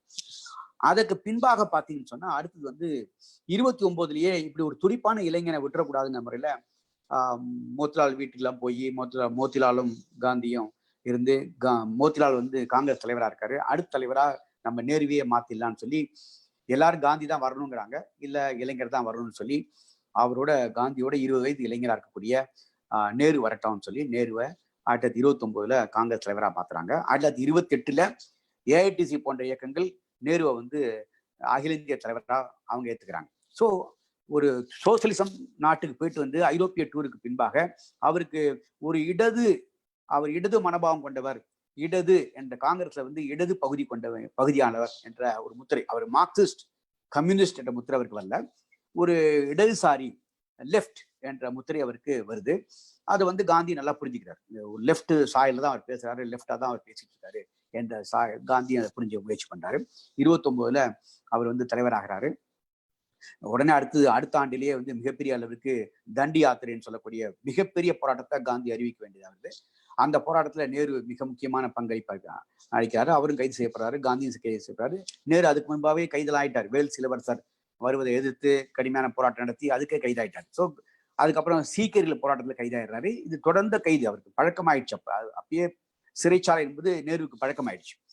அந்த பழக்கத்துல அவர் போயிட்டு இருக்காரு. அந்த போராட்டத்துக்கு முன்பாக பாத்தீங்கன்னு சொன்னா உங்களுக்கு சைமன் கமிஷனர் திரும்பி போ, லாலா லஜபதி ராய் தகராறு, அதெல்லாம் நான் டீட்டெயில் சொல்லல. ஏன்னா அதெல்லாம் சொன்னா ரொம்ப டீட்டெயிலா போயிடுறதுனால அதுல வந்து லாலா லஜபதி ராய் அடி வாங்கினது, அப்புறம் பகத்சிங் குண்டறிதல், அதுக்கு பின்னால வந்து பகத்சிங் கைது செய்யப்படுது, ராஜகுரு சுகதேவ் கைது செய்யப்படுது, அவங்க தூக்கு மேடைக்கு போகுது என்பதெல்லாம் நிகழ்ச்சிகள் வேகமா நடக்குது. இந்த சூழலை தான் வந்து நம்முடைய இருவினுக்கும் காந்திக்கும் பேச்சுவார்த்தை நடத்தி அந்த பேச்சுவார்த்தையில ஒப்பந்தம் வருது. அந்த ஒப்பந்தத்துல வந்து நேருக்கு வந்து அதிருப்தி உண்டாகுது. இந்த ஒப்பந்தம் வந்து இந்தியாவுக்கு விடுதலை தராது, இது வந்து ஏமாற்று என்ற மாதிரி கருத்து தான் அவருக்கு நேருக்கு இருக்கு. அந்த சூழல்ல கராச்சி காங்கிரஸ் நடக்குது. அப்போ காந்தி வந்து இருக்கிற சூழல், பகத்சிங்கோட தூக்கு, நேரு போன்றவர்களே வந்து இந்த உடன்பாட்டுல வந்து ஒரு அமைதியின்மை உண்டாக்கி இருக்கிறாப்புல இருக்கு. ஸோ எல்லாரையும் ஒரு திருப்திப்படுத்த வேண்டிய எல்லார் கருத்தோட்டங்களையும் கணக்கில் எடுத்துக்கொண்டு அந்த கராச்சி காங்கிரஸ் நடைபெற்றால் பரவாயில்லைங்கிற மூடுக்கு காந்தி வர்றாரு. அந்த நேரத்துல பாத்தீங்கன்னு சொன்னா அவர் காந்தி எல்லாமே நேர்மையா தான் வந்து சேர்வார். அவர் வந்து யாருக்காகவும் தயவுதாட்சியம் பார்த்து கருத்துல விட்டு கொடுக்க மாட்டாரு. நேர்மையா தான் வந்து சேர்வார். இருக்கக்கூடிய நிலைமைகளை சரியாக புரிந்து கொண்டு நேர்மையா வந்து சேர்வார். ஸோ அப்படிப்பட்ட முறையில பாத்தீங்கன்னு சொன்னா ஒரு முக்கியமான தீர்மானத்தை அங்க ஏற்றுறாங்க. நேருவோட அடிப்படை எங்க வருதுங்கிறதுக்காக நான் சொல்றேன். எங்க வருதுன்னு சொன்னா 1931 2 முக்கியமான தீர்மானத்தை நேரு டிராஃப்ட் பண்றாரு. காந்தியோட ஒப்புதலோட டிராஃப்ட் பண்றாரு. காந்தி அங்கங்க ஸ்கெட்ச் பண்ணிருப்பாரு. சில பேர் காந்தி தான் நல்லா பண்ணாரு இதெல்லாம் அப்படின்னு சொல்றவங்க இருக்காங்க. ஸோ நேரு பண்ணாருங்கிறது நிறைய ரிப்போர்ட் ஆயிருக்கு. ஃபண்டமெண்டல் ரைட்ஸ் ரெசல்யூஷன், அடிப்படை வந்து உரிமைகள் தீர்மானம்னு ஒண்ணு, சோசியோ எக்கனாமிக் ப்ரோக்ராம், நம்முடைய சமூக பொருளாதார திட்டம் என்று 2 முக்கியமான விஷயங்களை கராச்சி காங்கிரஸ்ல எடுக்கிறாங்க. அதுதான் மிகப்பெரிய 50 ஆண்டுகளாக இன்றைக்கு மாற்றப்படுகின்ற வரை 50 ஆண்டுகளாக இந்தியாவுக்கு பேசிஸா இருந்தது என்று சொன்னா அந்த கராச்சி காங்கிரஸோட தீர்மானங்கள் சொல்ல முடியும். அதை வடித்தெடுத்தவர் நிர்மல் நேரு. அப்போ இவருக்கு இந்த அடிப்படை நாடாளுமன்ற ஜனநாயகமா இருக்கலாம், சோசியலிஸ்டுடன் கூடிய திட்டமிட்ட பொருளாதாரமா இருக்கலாம், மத சார்பின்மையா இருக்கலாம், இப்படிப்பட்ட கருத்தாக்கங்களுக்கு வந்து நேரு வடிவம் கொடுத்த காலமாக 1931 நம்ம பார்க்க முடியும். அதுல இருந்து தொடர்ச்சியாக அவருக்கு அப்படிப்பட்ட போக்குல தான் போறாரு. அதுக்கப்புறம் காந்தி போஸ் வந்து தலைவராக வந்தபோது போஸும் நேரும் சேர்ந்து ஒரு பிளானிங் கமிஷன் போட்டு அந்த பிளானிங் கமிஷனுக்கு முயற்சி பண்றாங்க. நேருவும் மோத்திலால் நேருவும் சேர்ந்து இந்தியர்களே இந்திய கான்ஸ்டியூஷன் எழுத முடியும் அப்படின்னு ஒரு முயற்சி பண்றாங்க. இப்படிலாம் இந்தியர்கள் தரப்புல நம்முடைய காங்கிரஸ் தரப்புல பல்வேறு விஷயம் நடந்துட்டே இருக்கு. திட்டமிடுவது எப்படின்னு நடக்குது, நாளைக்கு ஆட்சிக்கு வந்தா இதெல்லாம் செய்யணுமேங்கிறதுக்காக ஒரு எக்ஸ்பீரியன்ஸை கெயின் பண்ணிட்டே இருக்காங்க. எந்த முறையில் நம்ம இந்தியாவை அழைத்துட்டு போக வேண்டும் என்ற எக்ஸ்பீரியன்ஸை கெயின் பண்ணிட்டே இருக்காங்க. இன்னொரு பக்கத்துல பிரிட்டிஷ்காரங்க இந்தியாவுக்கு ஏதாவது கொடுத்தாகணும், இல்லைன்னா இங்கே கலவரம் அதிகமாயிட்டே இருக்குன்னு சொல்லி 1935 கவர்மெண்ட் ஆஃப் இந்தியா ஆக்டை கொண்டு வராங்க. இன்னைக்கு இருக்கக்கூடிய இந்திய கான்ஸ்டியூஷன், மரியாதைக்குரிய அம்பேத்கர் உட்பட எல்லாராலும் சேர்ந்து எழுதப்பட்ட அந்த வடிவமைக்கப்பட்ட அந்த இந்திய கான்ஸ்டியூஷன்ல 80% 75% அளவிற்கு அட்லீஸ்ட் அந்த கவர்மெண்ட் ஆஃப் இந்தியா ஆக்ட்ல என்ன எடுக்கப்பட்டதுன்னு நம்முடைய அரசியல் அமைப்பு சட்டம் ரொம்ப ஆளுமை மிக்க தலைவர்கள்லாம் பேசக்கூடிய விஷயமா இருக்கு. அதை ஆராய்ச்சி செய்யக்கூடியவங்க அப்படிதான் சொல்றாங்க. அந்த 1935 ஆக்ட் வரும்போது காங்கிரஸ் எதிர்த்தது, நேரு எதிர்த்தாங்க. அதன் மூலமா வந்து ஒரு மாநில அரசாங்கம் உருவாக்கலாங்கிறாங்க. அப்பதான் 37 எலெக்ஷன்ல ராஜாஜி போன்றவங்க மற்றவங்க எல்லாம் வந்து முதலமைச்சர் வர முடியும். ஸோ அப்படிப்பட்ட மாநில அரசாங்கங்கள் வருவது, சென்டர்ல வந்து சென்டர் அசம்பிளி வருவது என்பதெல்லாம் வந்து தொடங்க ஆரம்பிக்குது. அதுக்கு பின்பாக வந்து 2வது உலகப் போர்ல கடுமையாக வந்து ஹிட்லர், அந்த பக்கம் ஸ்டாலின், பல்வேறு விதமான முகாம்கள்ல வந்து கடுமையாக அது போராட்டங்கள் தொடங்குது. அந்த போராட்டம் காலத்துல வந்து இந்தியாவுடைய இந்திய தலைவர்களை கேட்காமலேயே இந்தியாவும் அந்த போருக்கு இழுத்து விடப்படுது. இந்தியாவுடைய ஆர்மி, இந்தியர்கள் இருக்கக்கூடிய ஆர்மி அதுக்கு பயன்படுத்தப்படுது. அதை காங்கிரஸ் எதுக்குறாங்க. 1942 குவிட் இந்தியா ரெசல்யூஷன் தீர்மானம் போடுறாங்க. அதுல காந்தி உட்பட நேரு உட்பட எல்லாம் கைதாகிறாங்க. மிகப்பெரிய கைது காலமாக அது மாறி போகுது. அதுக்கு பின்பாக வந்து சர்ச்சில்லாம் தோத்து அதுக்கு pinball Atlee Sarkar labour ministry Atlee Sarkar வந்ததுக்கு பின்பாக தான் அவர் வந்தோடனே அறிவிச்சுறாரு. 1945 ஜூலை மாசத்துல வந்துடுறாரு. வந்தோடனே அறிவிச்சுறாரு, நான் விரைவிலேயே இந்தியாவுக்கு வந்து இந்தியா விட்டு நாங்க பிரிட்டிஷ்காரங்க வெளியே வந்துருவோம், அதுக்கான ஏற்பாடுகளை செய்ய போறோம்னு சொல்லி அவர் வந்தோடனே அறிவிச்சிடுறாரு. அதுக்கான கிரிப்ஸ் தூது எல்லாம் அனுப்புறாரு. அந்த கிரிப்ஸ் தூது வந்து மிகப்பெரிய அளவுக்கு வெற்றி பெறல. அந்த கிரிப்ஸ் இதுல வந்து அதுக்கப்புறம் வந்து பாத்தீங்கன்னு சொன்னா 1946 பெத்தி கிளாரன்ஸ் சொல்லக்கூடிய காந்திக்கெல்லாம் ரொம்ப நண்பரா இருந்தவர், அவர் தலைமையில ஒரு பிளான் அனுப்புறாங்க.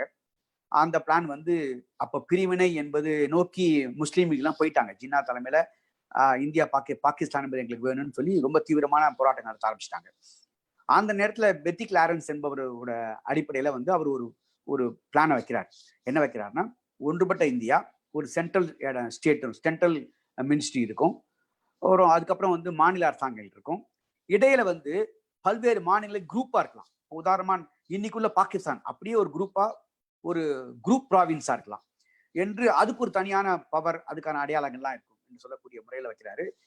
காங்கிரஸ் அதை ஏத்துக்கிறாங்க. ஆனா முஸ்லீம் லீக்ல வந்து கடுமையான பிரச்சனை உருவாது, தனி பாகிஸ்தான் கோரிக்கை வருது. மே 16 ஆக்ஷன் டேன்னு சொல்லி போறாங்க.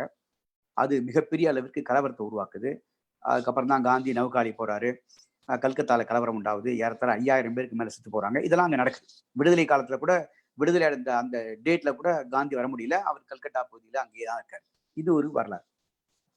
அதுக்கப்புறம் வந்து என்ன முடிவு பண்றாங்கன்னா, சரி அந்த வேவல் செட்டில்மெண்ட், வேவல் தான் இருக்காரு, வைஸ்ராயா இருக்காரு, அவர் அழைச்சிட்டு மவுண்ட் பேட்டன் அனுப்பிடலாம், மவுண்ட் பேட்டனுக்கு முழு அதிகாரம் கொடுத்து அனுப்பிடலாம்னு சொல்லி மவுண்ட் பேட்டன் அனுப்புறாங்க. மவுண்ட் பேட்டன் வந்து விவாதிக்கிறார். வந்த உடனே இவங்க எல்லாம் கூப்பிட்டு விவாதிக்கிறாரு. அவரு மார்ச் மாசம் 24ஆம் தேதி வந்தாருன்னா, 47 வந்தாருன்னா, 26ஆம் தேதி 22ஆம் தேதி வந்தாருன்னா 24ஆம் தேதியே கூப்பிடுறாரு நேரு. இந்தியாவில மிகப்பெரிய பிரச்சனை என்ன பாக்குறீங்க நீங்க? கலவரம் நடந்துட்டு இருக்கு, எல்லாம் மதம் மோதல் நடந்துட்டு இருக்கு, எல்லாம் நடந்துட்டு இருக்கு. ஆனா காந்தி ஒரு வரியில சொல்றாரு, ஒரு வார்த்தை சொல்றாரு, the biggest problem of India is economic challenge. பொருளாதாரத்தை நான் சரி பண்ணிட்டேன்னு சொன்னா இந்தியாவில் பல்வேறு விதமான விஷயங்களை முடிஞ்சிடும். உணவு இல்லாம கஷ்டப்படுறான், உடை இல்லாம கஷ்டப்படுறான்.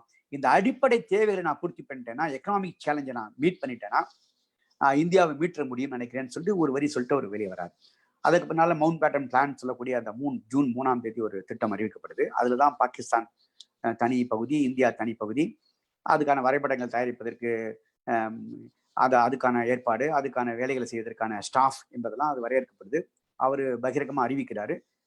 பின்பாக அதுக்கு முன்பாகவே பார்த்தீங்கன்னு சொன்னா ஒரு இடைக்கால சர்க்கார், அதுக்கான இடைக்கால சர்க்கார் என்பது உடனே வரணும். யார்கிட்ட கொடுப்பது? இந்தியா விடுதலைன்னு சொன்னா யாரிடம் கொடுத்துட்டு போவது என்ற கேள்வி பிரிட்டிஷ்ல பார்லிமெண்ட்ல விவாதிக்கப்படுது. அப்ப அவங்க சொல்றாங்க, நீங்க வந்து ஒரு கான்ஸ்டியூஷன் அசம்பிளி உருவாக்குங்க, அதுல எல்லாரும் சேர்ந்து வேலை பாருங்க, விடுதலை அறிவிக்கிற வரையிலும் எல்லாரும் சேர்ந்து வேலை பாருங்க, அந்த நீங்க முஸ்லீம் லீகும் சேர்ந்து ஜின்னாவும் வேலை பார்க்கட்டும், நேருவும் வேலை பார்க்கட்டும், காந்தியோட அறிவுரை கேட்டுங்கலாம் சொல்றாங்க. அப்படிப்பட்ட கான்ஸ்டியூஷன் அசம்பிளி என்பது உருவாகுது. அது உருவானதுக்கு பின்பாக வந்து முஸ்லீம் லீக் சேர மாட்டாங்க. ஒரு இடைக்கால சர்க்கார் உருவாகுது. அந்த சர்க்கார்ல நேரு வந்து முதல் முறையாக வந்து பிரைம் மினிஸ்டரா பதவியேற்கிறாரு. அப்பயும் வைஸ்ராய் இருக்காரு. வைஸ்ராயில பிரைம் மினிஸ்டரா முதல் இடைக்கால சர்க்கார் சொல்லுவாங்க. அதுல வந்து நேரு வராரு, ராஜாஜி வராரு, அது போல வந்து லியாக்கத் அலிகான் முஸ்லீம் லீக்ல இருந்து வராரு, ஜெகஜீவன் ராம் வராரு. இப்படி பல்வேறு விதமான தலைவர்கள் அதுல வராங்க. வைஸ்ராய் கவுன்சில் அம்பேத்கர் பண்ணுவாங்களா, வைஸ்ராய்க்கு உதவியா கவுன்சில் இருந்தாங்க. அந்த கவுன்சில் என்பது கலைக்கப்பட்டு அமைச்சரவை என்று சொல்லக்கூடிய முறை என்பது உருவாக்கம் வருகிறதப்போ அதன் சார்பாக வந்து பாத்தீங்கன்னு சொன்னா அவரு செப்டம்பர் 7ஆம் தேதி மிக முக்கியமான உரையை வந்து நேரு ஆற்றாரு. அது ரொம்ப ரொம்ப ரொம்ப முக்கியமான உரை. 15th ஆகஸ்ட்ல வந்து நம்ம சுதந்திரம் பெறுறோம். செப்டம்பர் 7, 1946 மிக முக்கியமான ஒரு உரையை வந்து நாட்டு மக்களுக்கு நேரு ஆற்றார். நாங்க இடைக்கால சர்க்கார் வந்திருக்கோம், எங்களோட நோக்கம் என்னங்கிறத ஆற்றார். அதுக்கு பின்னால் டிசம்பர் 13, இந்த உரையெல்லாம் நீங்க அந்த சொல்ற டேட்டோட உரைகள்லாம் நீங்க படிச்சு பார்க்கலாம். நம்ம ஒரு மணி நேரத்துக்குள்ள நம்ம பேசுவது வந்து அவ்வளவும் கொஞ்சம் நெருக்கடியா இருக்கலாம், நமக்கு நேர நெருக்கடி வரலாம். ஸோ அதனால பாத்தீங்கன்னு சொன்னா இந்த உரைகளை நீங்க படிச்சு பார்த்தீங்கன்னா மிகப்பெரிய கிளாரிட்டி, நேருவை பற்றி மிகப்பெரிய கிளாரிட்டி நமக்கு கிடைக்கிறதுக்கான வாய்ப்பு கிடைக்கும். அதுக்காக தான் சொல்லணும். அதை பார்த்தீங்கன்னு சொன்னா ரொம்ப முக்கியமான உரைகள் வந்து வருது. அந்த உரைகள்ல ஒன்று 1946 அவர் ஆற்றியது. அதுக்கு பின்னால வந்து இந்தியாவுடைய டிசம்பர் 13ஆம் தேதி கராச்சி தீர்மானம் என்னவோ அதை கிட்டத்தட்ட சொல்லக்கூடிய அப்ஜெக்டிவ் ரெசல்யூஷன். அதுதான் ரொம்ப ரொம்ப நம்முடைய இன்னைக்கு ப்ரீஆம்பிள்னு சொல்றோம்ல, அம்பேத்கருடைய மிக முக்கிய பங்களிப்பு இந்தியாவுடைய ப்ரீஆம்பிள் என்று சொல்லக்கூடிய கான்ஸ்டியூஷன் ப்ரீஆம்பிள். அந்த ப்ரீஆம்பிளை செட் பண்ணக்கூடிய மிக முக்கியமான உரையாக டைரக்டரி பிரின்சிபிள்ஸ் சொல்லக்கூடிய அதை செட் பண்ணக்கூடிய கான்ஸ்டியூஷன்ல இருக்கக்கூடிய மிக முக்கியமான பகுதிகளை செட் பண்ணக்கூடிய ஃபண்டமெண்டல் ரைட்ஸை செட் பண்ணக்கூடிய மிக முக்கியமான விஷயத்தை யார் பண்றாருன்னா, அப்ஜெக்டிவ் ரெசல்யூஷன்ல ஒரு டிராஃப்ட் போட்டு நம்ம நேரு உரையாற்றார். டிசம்பர் 13 அப்ஜெக்டிவ் ரெசல்யூஷனுடைய நேருடைய உரை ரொம்ப முக்கியமான உரையாக பார்க்கப்படுது. அதுதான் எதிர்கால இந்தியாவுடைய பல்வேறு அம்சங்களை சுட்டிக்காட்டு. அதுல பாத்தீங்கன்னு சொன்னா அவரு பொருளாதார ஜனநாயகம் என்பது அதுதான் பேசுறாரு. எக்கனாமிக் டெமோக்ரஸி என்பது அது பேசுறாரு. நேரடியா சோசியலிஸ்ட் பேசல. சோசியலிஸ்ட் அரசுன்னு அதுல சொல்லல. அப்போ சொல்ல அதுக்கு விளக்கம் தராரு. அந்த உரையிலே விளக்கம் தராரு. அதுக்கப்புறம் வந்து ஐ ஸ்டாண்ட் ஃபார் சோசியலிசம் என்பது அங்கேயே கான்ஸ்டியூஷன் அசம்பிளி சொல்றாரு. இவ்வளவு பேர் மத்தியில அங்க வலதுசாரிகள் இருக்காங்க, சோசியலிசம் பிடிக்காதவங்க இருக்காங்க, இந்துக்கள் அந்த அந்த இந்து சார்பான பேசக்கூடியவங்க இருக்காங்க, முஸ்லீம்கள் சார்பா பேசக்கூடியவங்க இருக்காங்க, கிறிஸ்டியன் சார்பா பேசக்கூடியவங்க இருக்காங்க, மதம் சார்ந்து பேசக்கூடியவங்க இருக்காங்க. அந்த பகுதியில் அவர் என்ன சொல்றாருன்னா வந்து ஐ ஸ்டாண்ட் ஃபார் சோசியலிசம் என்பது அவர் சொல்றாரு. அதே மாதிரி நமக்கு வந்து கண்டிப்பா குடியரசு ஆயிடணும், அதுக்கான கான்ஸ்டியூஷன் நோக்கி நம்ம நகர்த்தணும் என்பதை சொல்றாரு. அதுக்கப்புறம் வந்து ப்ரொடக்ஷன், ரொம்ப அதிகமான வெல்த் என்பது உற்பத்தி மூலமா தான் உருவாக்க முடியும். உற்பத்தியை உருவாக்கிட்டோம்னு சொன்னா அதை ஈக்குவிட்டபிளா டிஸ்ட்ரிபியூட் பண்ணும், சமன்மையா வந்து அதை கொடுக்கணும். அப்போ எல்லாருமே மேசிவ் ப்ரொடக்ஷன் எல்லாரும் பேசியிருப்பாங்க. ஆனா காந்தி பேசுனது வேற. காந்தி வந்து கிராம உற்பத்தி முறையை பேசுறாரு. மேசிவ் ப்ரொடக்ஷன் என்று சொல்லக்கூடிய முறையை, industrialisation, massive production, cooperative farming என்று சொல்லக்கூடிய முறையை தான் நேரு பேசுறாரு. அதுல அப்படி பேசும்போது அவர் சொல்லக்கூடிய முக்கியமான வாக்கியம், ப்ரொடக்ஷன் என்பதும் கன்சம்ஷன் என்பதும் சேர்ந்தே வரும். ப்ரொடக்ஷன் என்று நான் பேசினாலே கன்சம்ஷன் என்பது சேர்ந்தே வரும். அப்ப மேசிவ் ப்ரொடக்ஷன், மேசிவ் கன்சம்ஷன் பேசணும். இதே ஜனசங் 51 ஜனசங் பிறந்திருக்கு. அவங்க பேசும்போது எப்படி பேசுறாங்கன்னா, மேசிவ் ப்ரொடக்ஷன், லிமிட்டட் கன்சம்ஷன் அவங்க பேசுறாங்க. இது 51 ஜனசங்கோட அறிக்கையில நீங்க பார்க்க முடியும். அவங்களுடைய பொருளாதார அறிக்கையில பார்க்க முடியும், அவங்களுடைய பொலிட்டிக்கல் ரெசல்யூஷன் நீங்க பார்க்க முடியும். ஆனா நேரு பேசுனது என்ன சொன்னா, mass production, massive consumption, equitable distribution என்று அவர் பேசுறாரு. இது ரொம்ப முக்கியமான, மற்றவங்கள்ட்ட இருந்து மாறுபட்ட ஒரு ப்ரொடக்ஷனை பத்தி பேசக்கூடிய யாருமே கன்சம்ஷனை பத்தி பேசாம இருப்பாங்க. இல்ல கன்சம்ஷன் மட்டுமே ரைட்னு பேசக்கூடியவங்க ப்ரொடக்ஷனை பத்தி கவலைப்படாம இருப்பாங்க. இது ரெண்டையும் பேலன்ஸ் செய்யக்கூடிய ஒரு உரையை வந்து அவர் அன்னைக்கு கொடுக்குறாரு. அதுக்கப்புறம் வெளிநாட்டு கொள்கை எப்படி இருக்கணுங்கிறது ரொம்ப முக்கியமானது. இது கடுமையான விமர்சனத்துக்குள்ளானது. கம்யூனிஸ்ட் கட்சியும் விமர்சிச்சாங்க, ஆச்சாரிய கிருபாலினி போன்ற காந்திய சீடர்களும் விமர்சிச்சாங்க, அப்புறம் ரைட்டிஸ்டும் விமர்சிச்சாங்க. எல்லாராலையும் விமர்சிக்கப்பட்ட வெளிநாட்டு கொள்கை அன்னைக்கு வந்தது. அவரு ஒரு கோல்டு வார் சிச்சுவேஷன், கடுமையான வந்து நெருக்கடி இருக்கு. ஒரு பக்கம் வந்து சோவியத் முகாம், ஒரு பக்கம் வந்து இவங்களுடைய நம்முடைய அமெரிக்க முகாம் என்று சொல்லக்கூடிய பகுதியில 2 பேருக்கு கடுமையான மோதல் இருக்கக்கூடிய ரெண்டு உலக யுத்தம் நடந்து முடிஞ்சக்கூடிய சூழல்ல இந்த 2 கேம்ப்லையும் போய் நிற்காம தனித்து இந்தியா நிற்பது, நான் அலைன் என்று சொல்லக்கூடிய அந்த பஞ்சசீல் கொள்கையினுடைய அடிப்படையை அன்னைக்கு பேச ஆரம்பிச்சிருக்காரு. 54, 55 தான் பஞ்சசீல் விரிவாக விளக்கப்படுது. ஆனா அடிப்படையை அதுக்கான வித்து அவர் பேசுறாரு. முதல் சுதந்திர தினத்துக்கு முன்னாடியே அது பேசுறாரு. அது போல விடுதலை 15 ஆகஸ்ட் 15 என்று விடுதலை தினம் வரும்போது அவர் ஆகஸ்ட் 14ஆம் தேதி 11:55க்கு 0 hours வரும்போது விடுதலைன்னு அறிவிக்கணும். அந்த நேரத்துல வந்து அவர் ஆரம்பிக்கிறாரு, ட்ரேஸ்ட் வித் டெஸ்டினி, விதியுடான சந்திப்பு. அந்த உரை வந்து நான் அடுத்து என்ன செய்ய போறோம், இந்த அரசாங்கம் என்ன செய்ய போகுது என்பதை விரிவா பேசக்கூடிய உரை. இதெல்லாம் நீங்க தயவு செஞ்சு படிச்சு பார்க்க வேண்டிய உரையா இருக்கும். அது போல வந்து விடுதலை அடைந்த மறுநாள் ஆகஸ்ட் 15ஆம் தேதி காலையில first servant of independent India என்று ஒரு உரையை ஆற்றாரு நாட்டு மக்களுக்கு. அந்த உரை ரொம்ப ரொம்ப முக்கியமான உரை. அதுவும் ரொம்ப நம்ம படிச்சு பார்க்க வேண்டிய உரை. இதுக்கெல்லாம் அப்புறம் பாத்தீங்கன்னு சொன்னா பஞ்சசீலம் பத்தி அவர் 1954, 55 சூவன் லாயோடு சேர்ந்து சீனாவுக்கு இந்தியாவுக்கு நல்லுறவு உருவாக்கி அவர் பேசக்கூடிய முறை. அந்த பஞ்சசீலம் என்பது என்னன்னு அவர் விளக்குற பரஸ்பர மரியாதையோட ஒவ்வொரு நாட்டுக்கும் ஈக்குவல் ரெஸ்பெக்டோட இருப்பது. அது போல வந்து நான் அக்ரெஷன், ஒரு நாட்டு மீது ஒரு நாடு படையெடுக்காம இருப்பது. அது மாதிரி ஒரு நாட்டோட உள் விவகாரங்கள்ல தலையிடாம இருப்பது. அது போல வந்து சமத்துவமா வந்து பொது மேடைகள்ல வந்து 2 நாடும் சமத்துவமா நடந்து கொள்வது, சமாதான சகவாழ், பீஸ்ஃபுல் கோஎக்ஸிஸ்டன்ஸ் என்பதை ஏற்றுக்கொள்வது என்பதெல்லாம் தான் பஞ்சசீலமா அறிவிக்கிறார் அவர். அதுக்கு பின்னால பார்த்தோம்னா அவருக்கு வந்து அவர் அடுத்தது வந்து ஆவடியில, உங்களுக்கு தெரியும் ஆவடி சோசியலிசம் நம்ம எல்லாருமே கண்டடிச்சிருப்போங்க, நம்ம கம்யூனிஸ்ட் கட்சியிலையும் கண்டடிச்சிருப்போம். அன்னைக்கு சோசியலிஸ்ட் பேட்டர்ன் ஆஃப் சொசைட்டி என்பதை அவரு கொண்டு வர்றார். ஆவடியில 1955, 56 வந்து அந்த உரை என்பது மிக முக்கியமான உரையாக அது பார்க்கப்படுது. நீங்க ஆவடி ரெசல்யூஷன் சார்ந்து அவர் வச்ச உரையை நீங்க பார்க்கலாம். அப்புறம் பேசிக் அப்ரோச் டு எக்கனாமி என்று ஒரு உரையாற்றிருக்காரு. இந்த உரைகள்லாம் நீங்க டீடைல் தயவு செஞ்சு ஒரு 6-7 உரை தான் சொல்லியிருக்கேன், ரொம்ப அதிகமான உரை சொல்ல. இந்த 6-7 உரையும் உங்களுக்கு கிடைக்கும். நீங்க படிச்சு பார்த்தா நேருடைய அந்த அவருடைய கருத்து செறிவு, அவர் எதற்காக நின்றாரு, எதை அமுல்படுத்த முயற்சி பண்ணாரு, எவ்வளவு அமுல்படுத்தினாரு, எவ்வளவு தோற்று போனாருங்கிறத நம்ம அதுல இருந்து உணர முடியும். அந்த அடிப்படையில் அதை நான் சொல்ல விரும்புறேன். அடுத்து நான் ஒரு 10-15 நிமிஷத்துல ரொம்ப முக்கியமா 2-3 விஷயங்களை மட்டும் சொல்லிட்டு நான் நேரம் முடிஞ்சிச்சான்னு தெரியல எனக்கு, கொஞ்சம் யாராவது சொல்லலாம். நம்ம இந்தியாவுடைய எதிர்காலம் ஏற்கனவே சொல்லிட்டேன், இந்தியாவுடைய எதிர்காலம் எப்படி இருக்குன்னு. அப்போ வெறும் வாக்கு போடுவதோடு ஜனங்கள் நிறுத்தாம அவங்களுக்கு நாட்டு மக்கள் வளர்ச்சியோடு, ஜனநாயகத்தின் வளர்ச்சி என்பது நாட்டு மக்கள் வளர்ச்சியோடு சம்பந்தப்பட்டது என்பதுதான் டெமோக்ரஸி பேசினார். நாடாளுமன்ற ஜனநாயகத்துல ரொம்ப முன்னுதாரணமா இருந்தார் அவர். நாடாளுமன்ற ஜனநாயகத்தை வந்து பொருளாதார ஜனநாயகம் நோக்கி, எக்கனாமிக் டெமோக்ரஸி நோக்கி நகர்த்தணும். அதற்கு தான் பாராளுமன்றம் விவாதிக்கணும். நம்ம வெறும் சட்ட சச்சரவுகளோடு அது பாராளுமன்றம் முடிஞ்சிடக்கூடாது என்பதுல உறுதியா இருந்தாரு. ஏராளமான விமர்சனங்கள் வந்தா கூட அதை சாதாரண ரொம்ப 1%, 2%, 3% ஓட்டு வாங்கின கட்சிகளா இருந்தா கூட அந்த தலைவர்கள் பேசினா கூட நாடாளுமன்றத்தில் அமர்ந்து கேட்டாரு. ஒரு முறை வாஜ்பாய் கடுமையா பேசிட்டு போறாரு வெளியே. அவங்க அப்ப 3% ஓட்டு தான் 1951 எலெக்ஷன்ல வாங்கியிருந்தாங்க.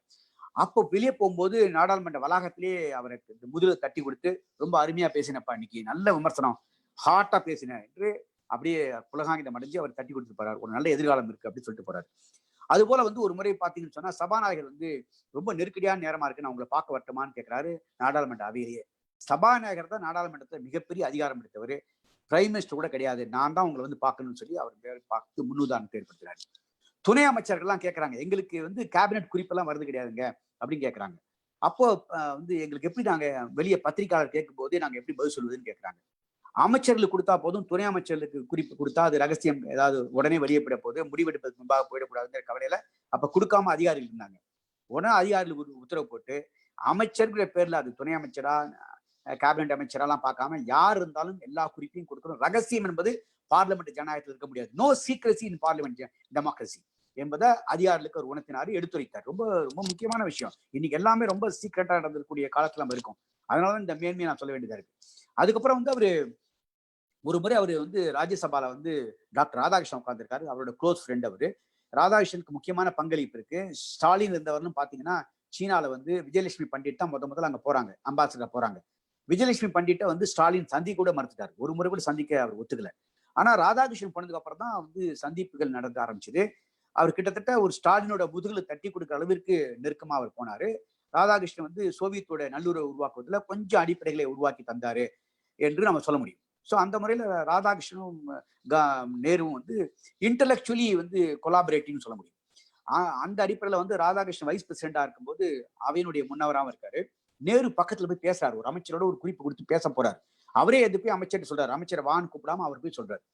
அப்ப Radhakrishnan, mister prime minister, why are you standing, sit in your chair அப்படின்னு அவர் அகற்றாரு. இது பகிரங்கமாக நாடாளுமன்றத்துல எல்லார் முன்னிலையும் ஒரு க்ளோஸா இருக்கக்கூடிய நண்பர்னு பார்க்காம அவர் அதற்றாரு பொறுப்பு காரணமா. Yes sir, I will not do here afterwards அப்படின்னு சொல்லிட்டு பணிஞ்சு வந்து இடத்துல உட்கார்றாரு. இப்படிப்பட்ட முன்னுதாரணம் பாக்குறாரு. நேரு கிட்டத்தட்ட சீன யுத்தத்தெல்லாம் முடிஞ்சதுக்கு அப்புறம் தளர்ந்து போயிடுறாரு.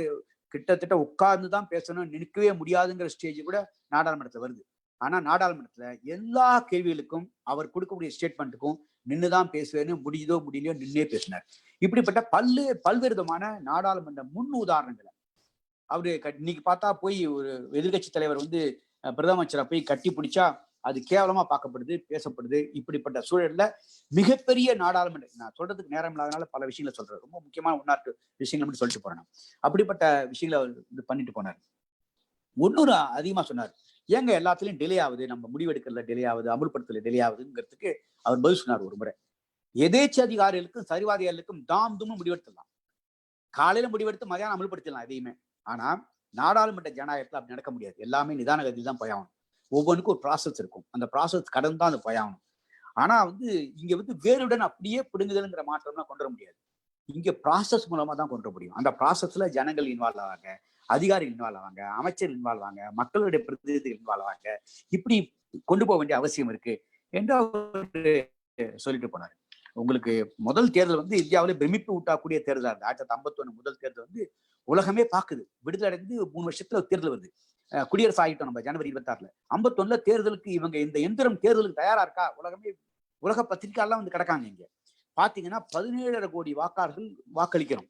ஏறத்தாழ ஒரு 25 லட்சம் பாத்தீங்கன்னு சொன்னா 60 கோடி வாக்குகளை போடணும். 25 லட்சம் வாக்கு சீட்டு தயார் பண்றாங்க. ஒரு 1.5 லட்சத்துக்கு மேல வந்து பூத்து தயார் பண்றாங்க. இவ்வளவு பிரம்மாண்டமான எலெக்ஷன் நடக்குதுங்கிறாங்க. அதுல வந்து காங்கிரஸ் வந்து நேரு தலைமையில 45% ஓட்டு வாங்குது. மிகப்பெரிய அளவிற்கு இடங்களை குமிக்குது.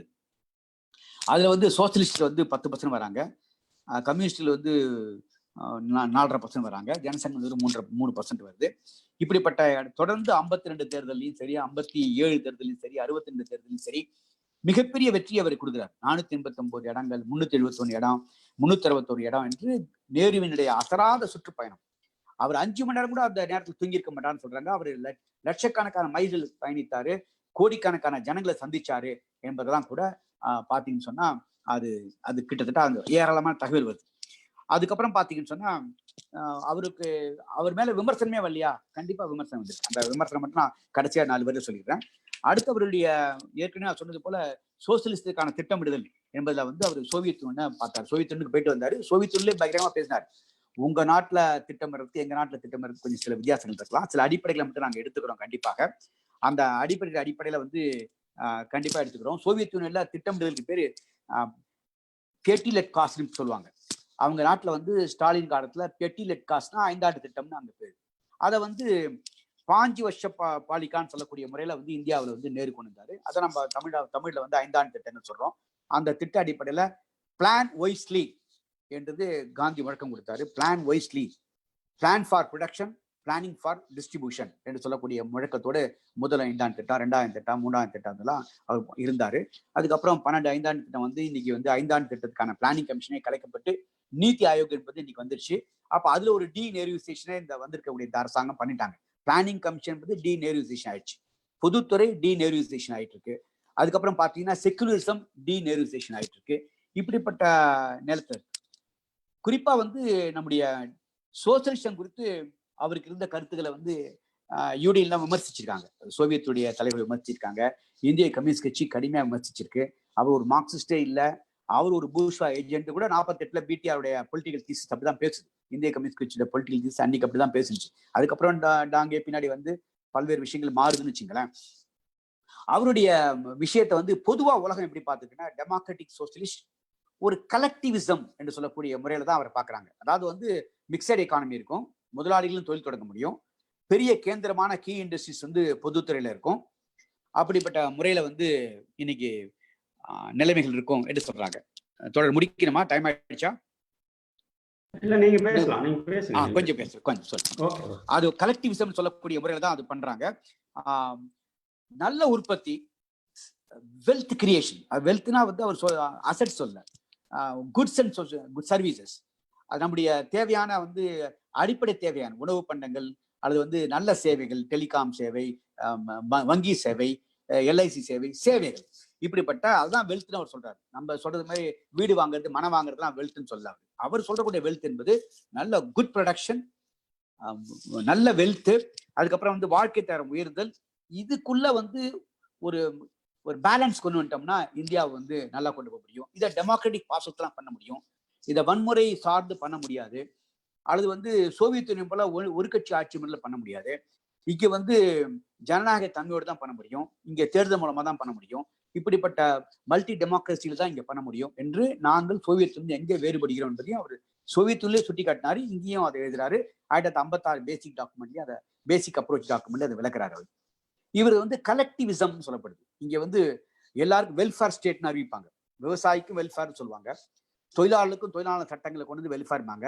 அந்த வெல்ஃபேர்லாம் இன்னைக்கு போகுது. வெல்ஃபேர் நியூட்ரல் ஸ்டேட்னு, வெல்ஃபேர் ஸ்டேட் என்பது வெல்ஃபேர் நியூட்ரல் ஸ்டேட்டா மாறுறது. அது 1991 அப்புறம் அது வெல்ஃபேர் நியூட்ரல் ஸ்டேட்டா மாறுச்சு. ஏன்னா குளோபலைசேஷன் காரணமா இன்னைக்கு வெல்ஃபேரே இல்லாத ஸ்டேட்டா மாறுது. அதுதான் மிக முக்கியமான விஷயமா கவலையோடு பார்க்க வேண்டியதா இருக்கு. வெல்ஃபேர் ஸ்டேட்ல இருந்து வெல்ஃபேர் அல்லாத ஸ்டேட், வெல்ஃபேர் நியூட்ரல் ஸ்டேட்ல இருந்து கடந்து அடுத்த கட்டத்துக்கு ஒரு சுற்று போயிடுச்சு. அப்போ காந்தி வெல்ஃபேர் ஸ்டேட்னு சொல்ல முறையில கலெக்டிவிசம், அங்க வந்து முதலாளியும் இருக்க முடியும், தொழிலாளருடைய சட்ட திட்டங்கள் உட்பட்டு தான் முதலாளி நடக்க முடியும், இல்லைன்னா அவர் பனிஷ் பண்ணப்படுவார். இப்படிப்பட்ட ஒரு எச்சரிக்கை கோடுகளோடு சேர்ந்த ஒரு மிக்சட் எக்கானமி என்பதை அவர் பேசினார்.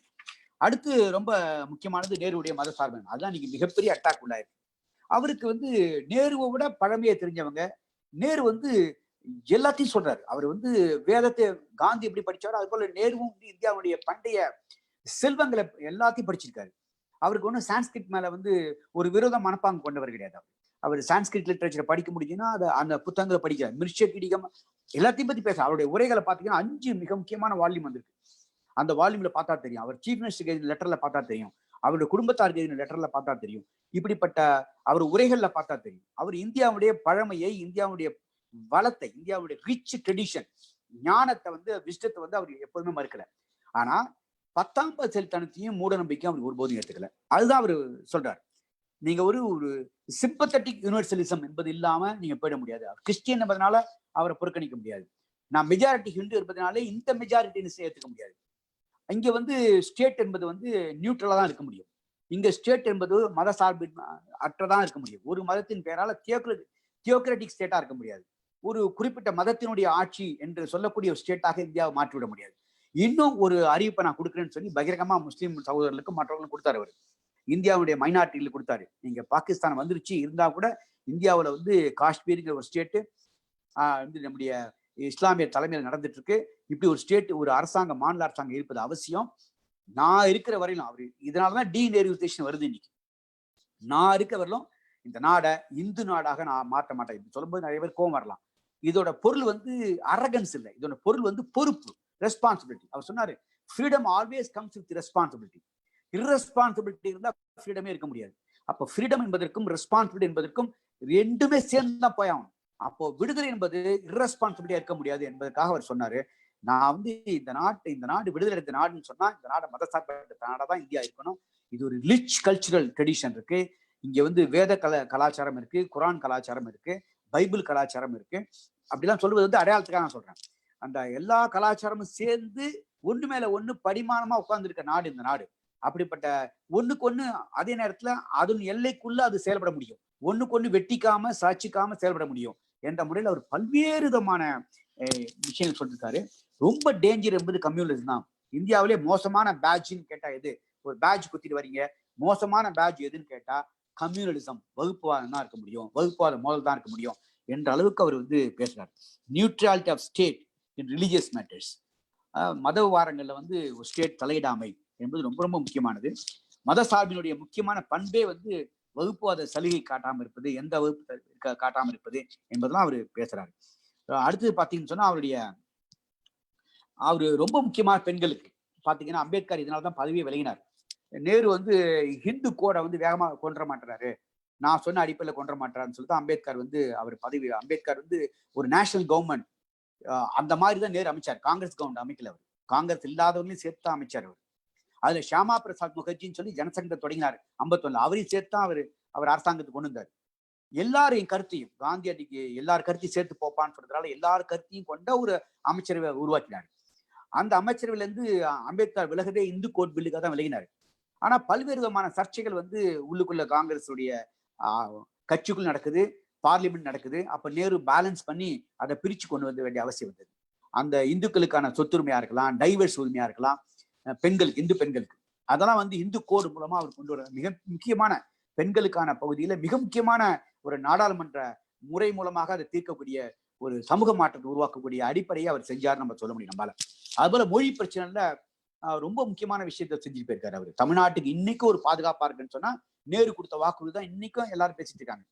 அது வந்து ஸ்டேட் ரீஆர்கனைசேஷன் கமிஷன் மூலமாக, அப்புறம் பொட்டி ஸ்ரீராமுலு இறந்து போய் பல்வேறு மாநிலங்கள் உருவாகி அந்த மாநிலங்கள் மத்தியில வந்து இணைப்பு மொழி எதுவா இருக்கணும் பல்வேறு சர்ச்சைகள் நாடாளுமன்றத்தில் நடந்து இந்தி மொழி லாபி உருவாகி இந்துஸ்தானி கூடாதுன்னு காந்தி பேசிய இந்துஸ்தானி கூடாதுன்னு சொல்லி இந்தி தான் வரணும், உருது கூடாதுன்னு சொல்லி பல்வேறு விதமான சர்ச்சைகள் நடந்த போது உருதுவையும் காப்பாற்றி இந்தி பேசாத மாநிலங்களுக்கு 15 ஆண்டுகள் வந்து இங்கிலீஷ் தொடர்பு மொழியா இருக்கும். அதுக்கப்புறமும் தேவைன்னா கான்ஸ்டியூஷன்ல எக்ஸ்டெண்ட் பண்ணிக்கலாம்னு சொல்லி அந்த ப்ரொவிஷனை உருவாக்கி, அப்புறம் லாங்குவேஜ் கமிஷனை உருவாக்கி அதுலயும் அந்த உறுதிமொழியை கொடுத்து இன்றைக்கு வரை நேரு உறுதிமொழி, இந்திய எதிர்ப்பு போராட்டத்துக்கு பின்பா லால் பகதூர் சாஸ்திரி வந்து தமிழகத்துக்கு உறுதிமொழியை கொடுத்த அளவுக்கு இன்றைக்கு வரை நம்ம பேசுறோம்.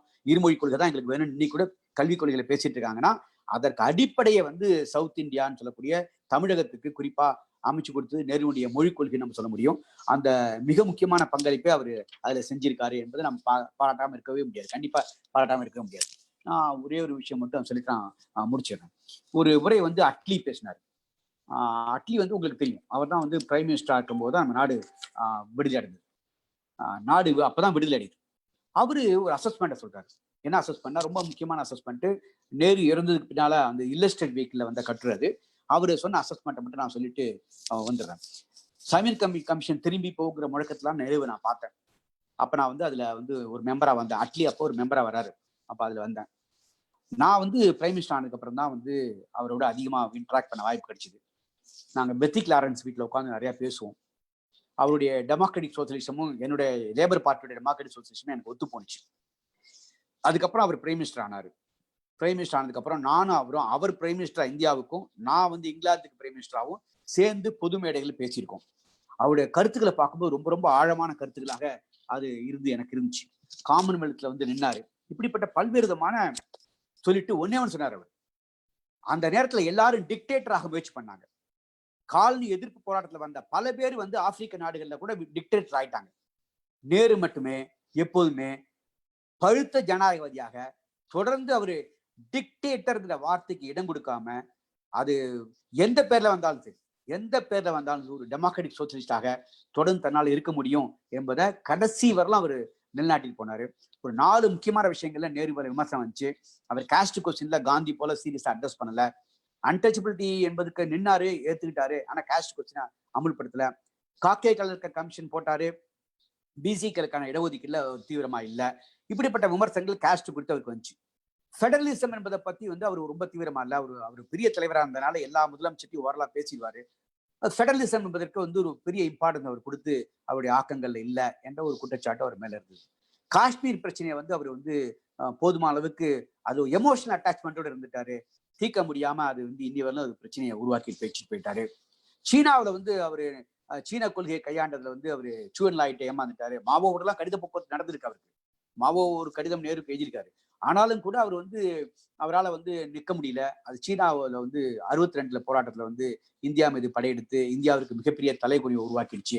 அப்போ மிலிட்டரி டிஃபென்ஸ் என்று சொல்லக்கூடியதுல நேரு வந்து பெரிய அளவுக்கு கவனம் செலுத்தாம போயிட்டாரு என்று அவர் மேல ஒரு குற்றச்சாட்டுகளும் இருக்கக்கூடிய நிலைமை இருக்கு. இதெல்லாம் தாண்டி அவர் எந்த அடிப்படைக்காக விடுதலை போராட்டத்துல இருந்து எழுந்து நின்னாரோ அந்த அடிப்படை பண்புகளுக்காக வாழ்நாள் முழுக்க சில குறைகளோடு இருந்தா கூட நின்னாரு, வேலை பார்த்தாரு, தன்னுடைய வாழ்க்கை முழுக்க அர்ப்பணிச்சாரு.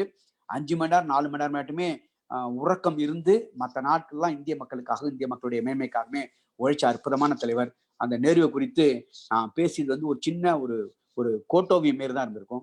மிகப்பெரிய அளவுக்கு தொடர்ந்து பேசக்கூடியவராக, தொடர்ந்து நாம் அவரை கற்க வேண்டியவராகவே நேரு இருக்கிறார். டீநேருசேஷன் என்பதிலிருந்து இந்திய நாட்டை மீண்டும் மீட்பது என்பதும் நேருவை குறித்த உரையாடலை பெருக்குவது என்பதும் நீங்க செய்யக்கூடிய மிக முக்கியமான வேலையாக இருப்பதாக நான் பார்க்கிறேன். இந்த வாய்ப்புக்கு நன்றி, வணக்கம். தோழர் மிகச்சிறந்த உரை. நிறைய வரலாற்று புதிய இளைஞர்களுக்கும் நிறைய பேருக்கு சொல்லியிருக்கிறீங்க. இது வந்து நீங்க சொன்ன மாதிரி ஒரு கோட்டோவை மாதிரி சின்ன பகுதி தான். இது பெரிய அளவுல மக்கள்கிட்ட கொண்டு போய் செலுத்தினா ஒரு நல்ல விளைவுகளை உருவாக்கலாம். தொடர்ந்து வந்து நேரு பற்றி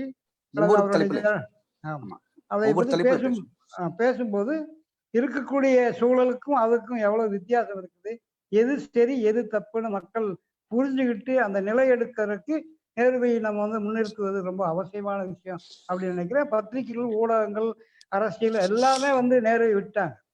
நேரு இல்லாததுனால நேருவுக்கு எதிரானவர்கள் வந்து அவர்கள்தான் வந்து ரொம்ப ராஜதந்திரிகள், அவர்கள்தான் நேர்மையானவர்கள் அப்படின்னு தான் ஒரு கருத்தை ஊடகங்களும் கொண்டு வருவது, அரசியல்வாதிகளும் கொண்டு வராங்க. இப்ப நேருவை சொல்லுவதன் மூலம் நேருவுக்கு எதிரானவர்கள் அல்லது ஜனநாயகத்துக்கு எதிரானவர்களை நம்ம வந்து வெளிக்காட்ட முடியுங்கிற அந்த நம்பிக்கையின் அடிப்படையில் தான் வந்து நேருவின் மேன்மையை நம்ம பேச ஆரம்பிச்சிருக்கிறோம். நிறைய வருது, பட்டு மக்கள் மத்தியில கொண்டு போய் சொல்ற அளவுக்கான முனைப்பு இல்லை அப்படிங்கிறத நம்ம புரிஞ்சுக்க முடியுது. அந்த அளவுக்கு நீங்க பேசிய விஷயங்கள் வந்து ஒரு சின்ன துவக்கமா நான் பார்க்குறேன். தொடர்ந்து இது குறித்து நாம ஒரு பீரியாடிக்கலா பேசலாம் அப்படிங்கிறது என்னுடைய கருத்து. நீங்க பேசுனீங்கன்னா நிறைய பேருக்கு கொண்டு சேர்க்கலாங்கிறது தான் இன்னைக்கு ஜூம் வந்து நம்ம கொடுத்துக்கிற ஒரு வரம் அப்படின்னு, கூடவே கொரோனாவும் நம்ம கொடுத்துக்கிற ஒத்துழைப்பு அப்படின்னு நான் நம்பலாம். ரொம்ப சிறப்பான உரை. உங்களோட உரைக்கு ரொம்ப நன்றி சொல்லிக்கிறேன். இப்போ வந்து கேள்வி நேரம் யார் வேணா கேட்க.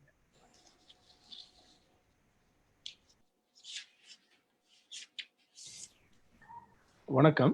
வணக்கம். பட்டாபிராமன் சார் கேளுங்க. ஆமா, என்னுடைய பேரு பட்டாபிராமன். மதுரையா? மதுரை. மகிழ்ச்சி. சொல்லுங்க, சொல்லுங்க. உங்களுடைய இன்விடேஷன் வந்தது Facebookல. தேங்க்யூ.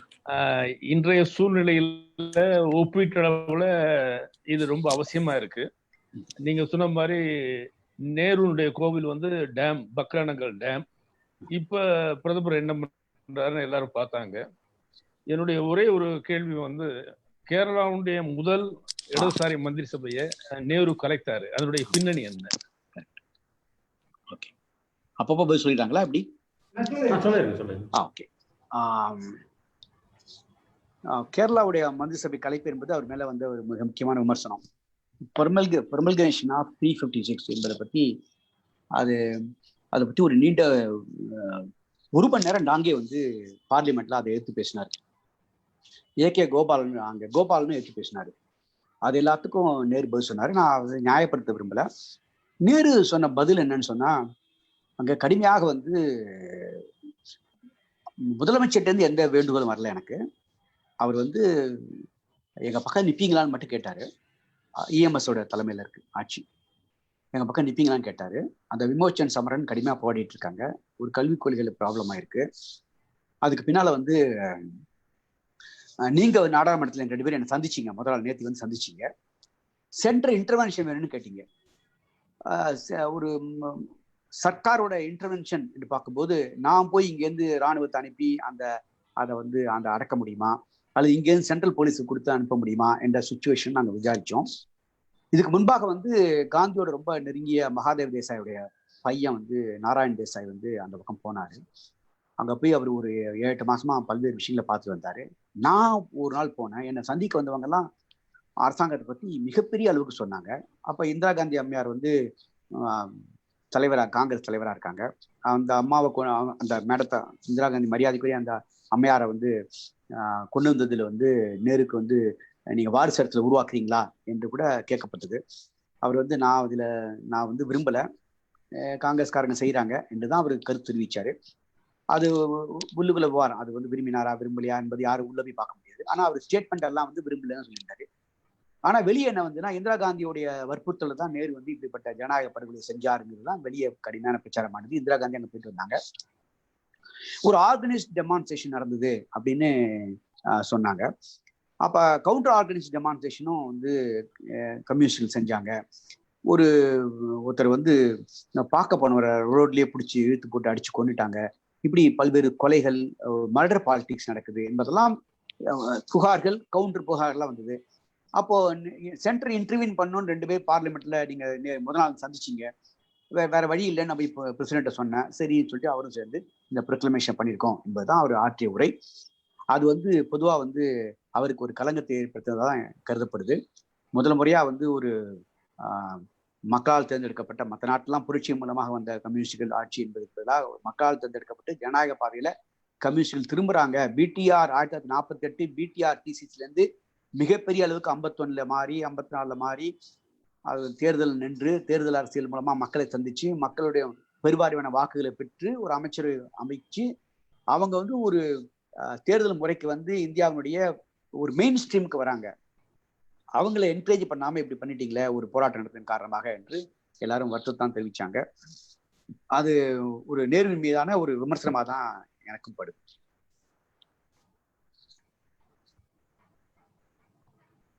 அடுத்து ஞானியண்ணா, நீங்க அன்மியூட் பண்ணுங்க. ஹலோ, கேக்குதா? கேக்குது. தொடர் வணக்கம். உரை ரொம்ப சிறப்பா இருந்துச்சு. அதாவது நேருடைய இத்தனை வருஷம் இந்த இது வந்து விரிவா பேசணும்னா அது நிறைய பகுதியா பிரிச்சு கூட பேசலாம். ஒட்டுமொத்தமா பேசுனது ரொம்ப சிறப்பா இருந்துச்சு. இன்னும் கூட நான் தொடர் வில்லம் சொன்ன மாதிரி நேருனுடைய பங்களிப்பு இப்போ ஒவ்வொரு துறையை பத்தி அல்லது ஒவ்வொரு விஷயத்தை பத்தி அவர் என்ன சொன்னாரு அப்படிங்கிறத தனித்தனியா ஒரு வகுப்பு மாதிரி கூட நடத்தலாம் அப்படிங்கிறது என்னுடைய கருத்து. என்னோட கேள்வி நீங்க இந்த ஒரு தகவலுக்காக இந்த ஒரு நேருவின் மரபுன்னு ஒரு புத்தகம் வந்து ஃப்ரீயா கிடைக்குது. ஃப்ரீ தமிழ் ebooks.com அப்படின்னு புத்தகமா வேணும்னா அது 140 ரூபாய்க்கு போட்டிருக்காங்க காரைக்குடியில. அது வந்து இது தனித்தனியா தலைப்புல பேசுது. நேருவின் நாடாளுமன்ற ஜனநாயகம் என்பதை பத்தி ஒரு 50 பக்கம் பேசுது. நேருவினுடைய சோசியலிசம் பத்தி ஒரு 40-50 பக்கம் பேசுது. நேருவின் நிர்வாகம் என்பதை பத்தி ஒரு 50 பக்கம் பேசுது. நேருவினுடைய வந்து மதசார்பினை பத்தி ஒரு 50 பக்கம் பேசு, தனித்தனியா பேசு. நீங்க அது freetamil.com போய் சும்மா நீங்க பட்டாபிராமன் சர்ச் பண்ணி பண்ணீங்கன்னா அந்த புக் வந்து விழுந்துரும். 2 நிமிஷம் நீங்க புக்கை பார்க்கலாம், நேரம் கிடைக்கும் போது நீங்க படிக்கலாம். அது உதாரணம் சொல்றேன். ஜஸ்ட் ஓகே, நன்றி தோழர். என்னோட கேள்வி என்னன்னா, பகத்சிங், ராஜகுரு, சுகதேவ் 3 பேரும் தூக்கில போடும்போது அதுக்கு வந்து காந்தி வந்து சரியான முயற்சி எடுக்கல. முயற்சி எடுத்திருந்தால் அவங்கள ஒருவேளை காப்பாத்திருக்கலாம் அப்படிங்கிற மாதிரியான ஒரு அரசியல் சூழல் அப்படி இருந்தது அப்படிங்கிற ஒரு கருத்து இருக்குது. இந்த சூழல்ல நேருடைய நிலையும் அவருடைய கருத்தும் என்னவா இருந்தது? இதுதான் கேள்வி. கராச்சியில வந்து எல்லாமே அவங்க ஜெயில இருக்காங்க. இவங்க எல்லாருமே அந்த தண்டி யாத்திரைக்குனால எல்லாருமே ஜெயில இருக்காங்க. கராச்சி காங்கிரஸ் போது தான் எல்லாம் வராங்க. நேருவுக்கு வந்து நேருவும் மோத்திலால் தான் அவருக்கு வாதாடுறதுக்கு டிஃபென்ஸ்க்கு வந்து பொறுப்பெடுக்கிறாங்க, பணம்லாம் வசூல் பண்றாங்க. உங்களுக்கு அருணா ஆசஃப் அலி தெரியும் இல்லையா? ஆசஃப் அலி தான் வந்து பகத்சிங்கோட போய் அவங்க குடும்பத்தோட எல்லாம் பேச்சுவார்த்தை நடத்தி எப்படி வெளியே கொண்டு வரலாங்கிறதெல்லாம் பேசிட்டு இருக்காங்க. காந்தி ஏராளமான விஷயங்களை அதுக்கு பண்ணியிருக்காரு என்பதை பத்தி நிறைய செய்திகள் இருக்கு. எப்படி வந்து காந்தி ஒண்ணுமே பண்ணல அப்படின்னு செய்திகள் போயிட்டே இருக்கோம், அது போல காந்தி ஏராளமா பண்ணாருங்கிறதுக்கு ஆழமான செய்திகள் நிறைய இருக்கு. நீங்க வந்து இப்போ தமிழ்ல வந்து காந்தி பகத்சிங் சொல்லி நம்ம தோழர் வந்து நம்ம அக்கலூர் ரவின்னு ஒரு தோழர் வந்து தமிழாக்கம் பண்ணியிருக்காரு. காந்தியும் பகத்சிங்னு ஒரு புக்கு VN தத்தான்னு ஆங்கிலத்தை எழுதியிருக்காரு. தமிழ்ல வந்திருக்காரு, நீங்க பார்க்கலாம். நீங்க அதுக்கப்புறம் வந்து அதுக்கு முன்பாக வந்து காந்தியை கண்டுணர்தல்னு ஒரு புத்தகம் எழுதினேன். அந்த புத்தகத்துல வந்து பகத்சிங்கை காந்தி காவு கொடுத்தாரா அப்படின்னு ஒரு 30 பக்கத்து ஒரு கட்டுரை தனியா எழுதியிருக்கேன். அதுல வந்து என்னென்ன டீடைல், பிரிட்டிஷ்காரங்க எப்படி எதிர்பார்த்தாங்க, அந்த கவர்னர்ஸ் எப்படி எதிர்பார்த்தாங்க. செத்து போனவர்ல ஒரு ஆள் வந்து ஒரு கவர்னருக்கு வர வேண்டிய மாப்பிள்ள, செத்து போன ஒரு அந்த இன்ஸ்பெக்டர் வந்து கவர்னருக்கு வர வேண்டிய கவர்னரோட ஃபர்ஸ்ட் செக்ரட்டரியோட மாப்பிள்ள. ஸோ இப்படிப்பட்ட பிரிட்டிஷோடைய நெருக்கடி எப்படி இருந்தது, இருவனுக்கு எப்படி ஏற்பட்டது, பிரிட்டிஷ் அரசாங்க ரூல்லாம் எப்படி இருக்கு, இது வந்து காந்தி இருவின் பேச்சு நடக்கிற விஷயமா என்பதெல்லாம் பல்வேறு கேள்விகளோட அன்னைக்கு பார்க்கப்பட்டது. ஒரு கட்டத்துக்கு மேல வந்து அவருடைய கருணை மனுக்கான முயற்சிகள்லாம் வந்து கூட பண்ணப்பட்டது. பிரைவி கவுன்சில் போனது. அது வந்து இங்க வந்து இப்ப உச்ச நீதிமன்றம் இருக்கு இல்லையா, சுப்ரீம் கோர்ட் சொல்றோம்ல, அப்ப சுப்ரீம் கோர்ட்ங்கிற பாடி இங்க கிடையாது. பிரைவி கவுன்சில் இங்கிலாந்துக்கு தான் போயாகணும். அப்ப இங்கிலாந்துக்கு அது போய் அங்க நிராகரிக்கப்படுது. ஏன்னா அவ்வளவு ப்ரெஷர் வந்து எல்லா கவர்னரும் சேர்ந்து வந்து இருவேன்ட்ட சொல்றாங்க, நீங்க ஏதாவது காந்திக்கு ஈல்டானீங்கன்னா அத்தனை பேர் ராஜினாமா பண்ணிடுவோம், நிர்வாகம் சம்பிச்சு போயிடும், எங்களை நாங்க ஒண்ணும் பண்ண முடியாது, இதை அனுமதிக்கவே முடியாது, இந்த கல்ச்சர், இந்த டெரரிஸ்ட கல்ச்சரை நீங்க அனுமதிக்க முடியாதுன்னு சொல்லி அவங்க எல்லாம் கடுமையா பேசுறாங்க. அப்படிப்பட்ட சூழலும் சேர்த்துதான் நம்ம பார்க்க வேண்டியதா இருக்கு. காந்தி என்ன முயற்சி பண்ணாரு, நேருவும் டிஃபென்ஸ் கமிட்டியில வந்து நேரு மோத்திலால்லாம் என்ன முயற்சி பண்ணாங்க. அதுக்கப்புறம் நேரு தான் வந்து கராச்சியில வந்து பகத்சிங் மறைவு குறித்து மிகப்பெரிய புகழஞ்சல் தீர்மானத்தை நேரு தான் வந்து இருக்காரு. காந்தி போகும்போது கராச்சியில வந்து வாசல்ல வந்து கருப்பு கொடி ஆர்ப்பாட்டம், பகத்சிங்க்கு காவு கொடுத்துட்டீங்கன்னு சொல்லி கருப்பு கொடி ஆர்ப்பாட்டம் நடக்குது. காந்தியை எக்ஸ்பிளைன் பண்ணி கூட்டத்தில் பேசுறாரு, 2ஆம் முறையும் பேசுறாரு. ஸோ அப்படிப்பட்ட ஒரு பேலன்ஸை தான் பார்க்க வேண்டியதா இருக்கு. பகத்சிங் பண்ணி அதுக்கப்புறம் அவருடைய தியாகம் என்பது எவ்வளவு முக்கியமானதோ அது போல அவருக்கு காப்பாற்றுறதுக்கான எடுத்த முயற்சிகளும் ரொம்ப முக்கியமாக தான் நம்ம தலைவர்கள் பண்ணியிருக்காங்க. அது முடியாம போயிருக்கு என்பதும் கூட சேர்த்து தான் பார்க்க வேண்டியிருக்கு. அப்படியே முழுமையா வந்து அவங்க மேல வந்து அப்படியே இக்னோர் பண்ணிட்டாங்க. காந்திக்கு அது வன்முறையில இடம் அவருக்கு நம்பிக்கை இல்லை. ஆனா ஒரு இளைஞர் வந்து இப்படிலாம் அநியாயமா உயிர் போயிடக்கூடாது, அப்படி உயிரை எடுத்துட்டீங்கன்னா அவருக்கு வந்து நீங்க எப்படி திருப்பி வாழ்வு கொடுப்பீங்க, அதெல்லாம் அதுக்கு மேல நீங்க காலாந்திர தண்டனை கொடுங்களேன் நீங்க அப்படி கூட அவர் பேசியிருக்காரு. அப்படிலாம் கடிதம் எழுதியிருக்காரு. இந்த கடிதங்கள் லேட்டா போனது அதெல்லாம் பிரச்சனையா இருக்கு. ஆனா இருவின் வந்து இந்திய நாட்டை விட்டு வெளியே போகும்போது அவருடைய பிரிவு உபச்சார விழால வந்து காந்தி என்கிட்ட பேசினாரு, நான் முடியாது, நான் வந்து ஒன்றும் பண்ண முடியலங்கிறத சொன்ன அவரு. பிரிட்டிஷ் சர்க்காருடைய ரூல்லாம் அப்படி இருக்குன்னு நான் சொல்லிட்டேன் அவர்கிட்ட. இது காந்தியா இருவினா என்பதுக்கு பதிலாக சட்டங்கள் உள்ள முறைகள், பிரிட்டிஷ் சட்டத்துடைய முறைகள் என்பதை நம்ம தெரிஞ்சுக்க வேணும் அப்படின்னு சொல்லி அவர் பேசினதுலாம் ரெக்கார்ட் ஆயிருக்கு. டீட்டெயிலா அந்த புத்தகத்தில் இருக்கு, என்னுடைய கட்டுரையிலும் அது இருக்கு, பார்க்க முடிஞ்சா பார்க்கலாம். நன்றி தோழர். சார் செந்தில்குமார் சொல்லுங்க சார். அன்மியூட் பண்ணுங்க. எம் செந்தில்குமார். வணக்கம் சார். வணக்கம் ஐயா, மிகச்சிறப்பான ஒரு உரை. நேருவினுடைய அந்த டிஸ்கவரி ஆஃப் இந்தியா ஒரு அற்புதமான ஒரு கவிதை என்று சொல்லலாம். வாசிக்க வாசிக்க அவ்வளவு ஒரு ஒரு கவித்துவமான ஒரு மனிதர், எனக்கு ரொம்ப பிடிக்கும். எனக்கு இருக்கிற கேள்வி இல்லை, இது சமூக பொது புத்தியில இப்பொழுது கட்டமைக்கப்படுகின்ற ஒரு விஷயம். அது உண்மையா பொய்யா அப்படிங்கிற 2 விஷயத்தை பத்தி நான் கேட்கணும். ஒன்று, இந்த நள்ளறிவில் சுதந்திரம் பெற்றது அப்படிங்கிறதுக்குள்ளார ஒரு கதை சொல்றாங்க. 2 கதை சொல்றாங்க. ஒன்று, ஜோதிடம் பார்த்து தான் நள்ளிரவை தேர்ந்தெடுத்தார்கள், அது நள்ளிரவில் கொடுத்து வாங்கப்பட்டது அல்ல என்ற ஒரு கதை. அது கதையா வரலாறு தெரியாது. இன்னொன்று, எப்படி நாம சுதந்திரம் வாங்குறது அப்படிங்கிறத பத்தி சிந்திச்ச போது, இங்க தமிழ்நாட்டிலிருந்து ஒரு மடத்திலிருந்து அதுக்கான வழிமுறைகள் சொல்லி அங்க வந்து அந்த வழிமுறைப்படி, அதாவது குறிப்பாக அந்த சமய வழிமுறைப்படி நேரு வந்து இந்த சுதந்திரத்தை அவரிடமிருந்து பெற்றுக்கொண்டார் அப்படிங்கிற ஒரு கதை சொல்றாங்க. என்ன சுதந்திரத்தை பெற்றுக்கொண்டார் என்ன புரியல எனக்கு. அதாவது ஆங்கிலேயரிடமிருந்து சுதந்திரம் பெறுகின்ற அந்த நிகழ்வு ஒரு சமய சடங்காக நிகழ்ந்தது. அங்க பாடுறதுக்கு ஒரு பாட்டு இங்கிருந்து பாடினாங்க அப்படிங்கிற ஒரு கதையை ஒரு படத்தை கூட பரப்புறாங்க, ஒரு போட்டோ பரப்புறாங்க. இன்னொன்னு, காஷ்மீர் பிரச்சனைக்கு நேரு குடும்பம் தான் காரணம் அப்படிங்கிற ஒரு ஒரு பார்வை தொடர்ந்து பேசப்படுகிறது. இந்த 2 குறித்தும் நீங்க ஏன்னா தீவிரமாக ஆராய்ந்தவர், நீங்க சொன்னீங்கன்னா சரியா இருக்கும்னு நான் கேட்கிறேன். இல்லை என்னன்னா, இந்த மாதிரி செய்திகள் வந்து வருகிறது, அது ஒன்றும் சந்தேகம் இல்லை. பிரிட்டிஷ் பார்லிமெண்ட்ல வந்து இந்தியன் இண்டிபெண்டன்ஸ் ஆக்ட்னு போட்டதுக்கு அப்புறம் தான் அவங்க டிரான்ஸ்ஃபர் ஆஃப் பவர் பண்றாங்க. அதனாலதான் இந்திய கம்யூனிஸ்ட் கட்சி அன்னைக்கு அந்த லிட்டரியா அதை எடுத்துக்கிச்சு, அதை எமோஷனலா எடுத்துக்காம, அதை சரியா அதோடைய உள் ஆன்மாவை எடுத்துக்காம அன்னைக்கு அவசரப்பட்டு அன்னைக்கு இருந்த தெளிவுல, அன்னைக்கு இருந்த அண்டர்ஸ்டாண்டிங்ல, அன்னைக்கு இருந்த சோவியத் உறவுகள்ல அவங்க எப்படி புரிஞ்சுக்கிட்டாங்கன்னு சொன்னா, இது வந்து ஒரு டிரான்ஸ்ஃபர் ஆஃப் பவர், இது வந்து ஒரு அதிகார மாற்றமே தவிர விடுதலை இல்லை அப்படின்னு அவங்க பொலிட்டிக்கலா புரிஞ்சுக்கிட்டாங்க. ஆனா ஏராளம் அதுல வரவங்க எல்லாம் பாத்தீங்கன்னா, காங்கிரஸ்ல வந்து நேருவோட சுற்றி பாத்தீங்கன்னா எல்லாமே வந்து ரைட்டிஸ்ட்னு சொல்லக்கூடிய காங்கிரஸ் வலதுசாரிகள். நான் சொல்றது வந்து பிஜேபி வலதுசாரிகள் அப்புறம் வராங்க. பிஜேஎஸ் சொல்லக்கூடிய பாரதிய ஜனசங்க, அப்புறம் வந்து இந்து மகாசபா, அது மாதிரி வெறியர்கள் அல்லாட்டி கூட காங்கிரஸ்குள்ளேயே வந்து நிறைய வலதுசாரி என்ன உடையவங்க, கடவுள் பக்தியை உடையவங்க, நம்பிக்கைகள் நிறைந்தவர்கள்லாம் நிறைய பேர் இருக்காங்க.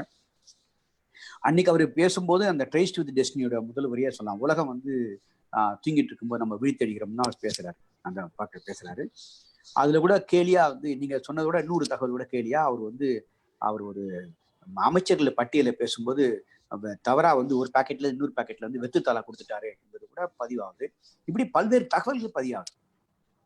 அவங்க வந்து ஒரு 0 hours என்பது ஒரு நாளோட துவக்கம் என்று வெஸ்டர்ன் கல்ச்சர்ல இருக்கு. நமக்கு வந்து உதயம் அப்படின்னு இந்திய கல்ச்சர்ல இருக்கு. அவர் வந்து ஒரு வெஸ்டர்ன்ல இருந்து நமக்கு டிரான்ஸ்ஃபர் ஆகி வருது. அந்த பவர் வந்து ஏன் காந்தி வந்து இவரை சூஸ் பண்றாரு, நேருவை சூஸ் பண்றாரு? அவருக்கு ரொம்ப அவர் 40களில் வந்து ராஜாஜி என்னுடைய வாரிசு இல்லை, நேரு தான் வாரிசுன்னு அறிவிக்கிறாரு. பட்டேலா நேருவா காங்கிரஸ் என்டையர் காங்கிரஸ் மெஷினரியே வந்து பட்டேல் கையில இருக்கு. பட்டேல் சொன்னதான் கேட்கும், என்டையர் காங்கிரஸ் மெஷினரி பட்டேல் கையில இருக்கு. ஆனா வந்து நேரு ஏன் அவர் பட்டேல் கிடையாது நேருவே இருக்கட்டும்னு சொல்றாரு?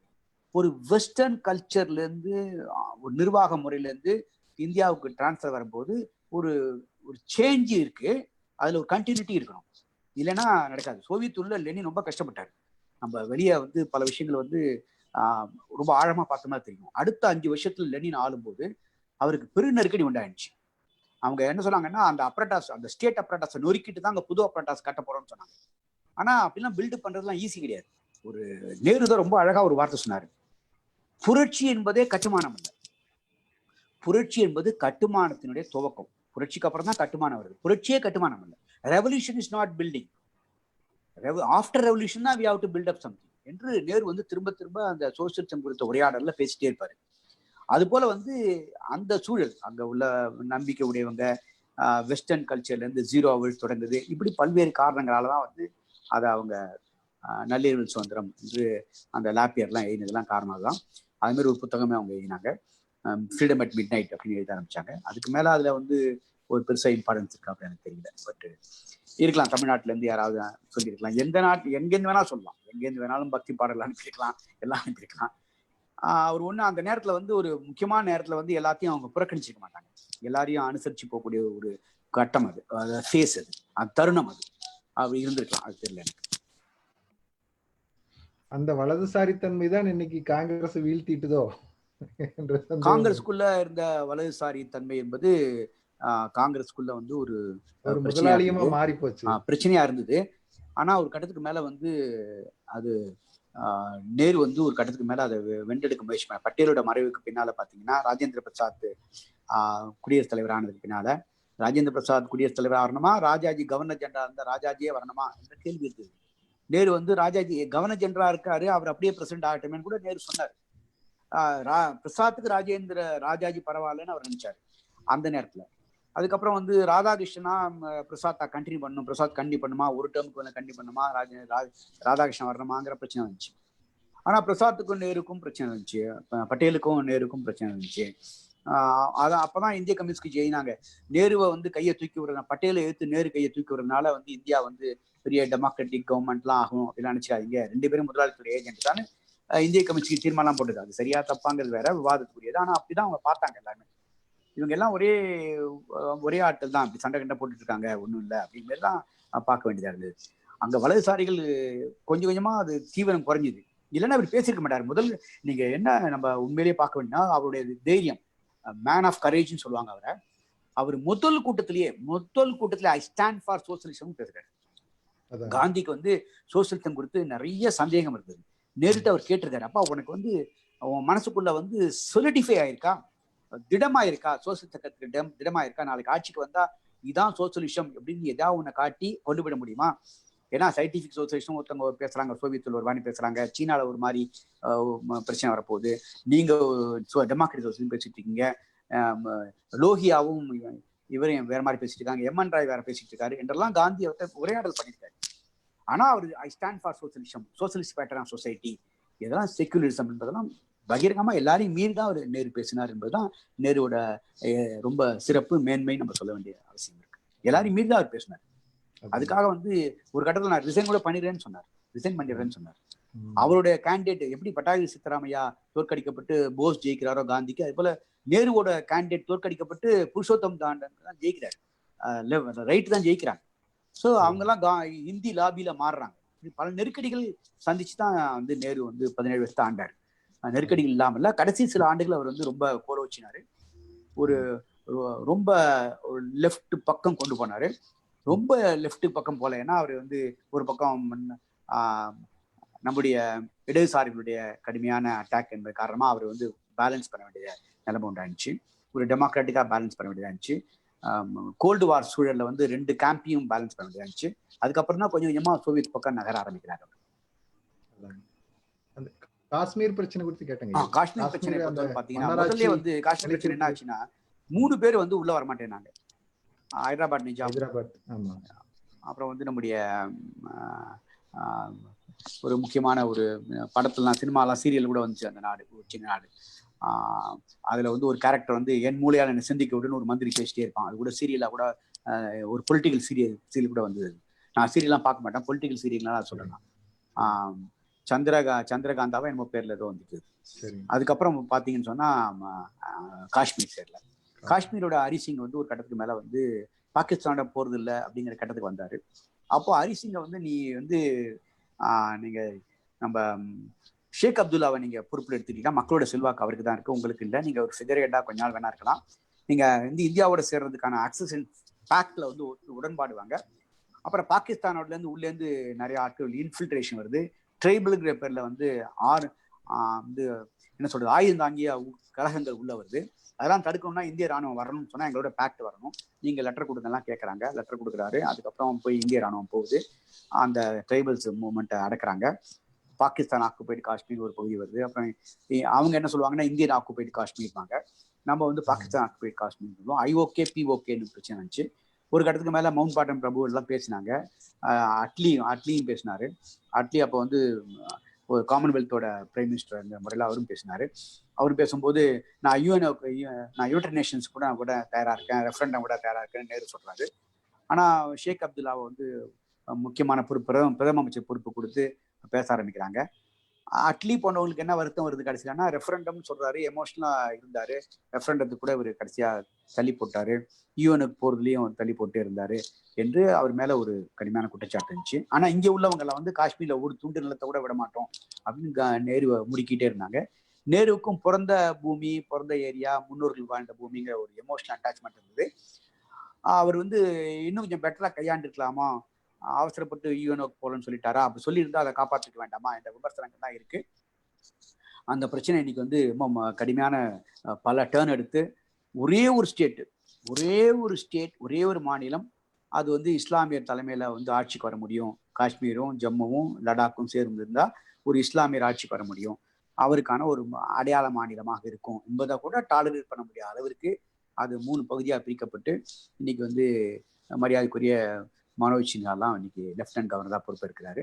அப்படிப்பட்ட ஒரு டேர்ன், அது டீநெரிவைசேஷன் டேர்ன் என்பது அதுலேயும் உருவாயிடுச்சு, காஷ்மீர் என்பதுலையும் உருவாயிடுச்சு.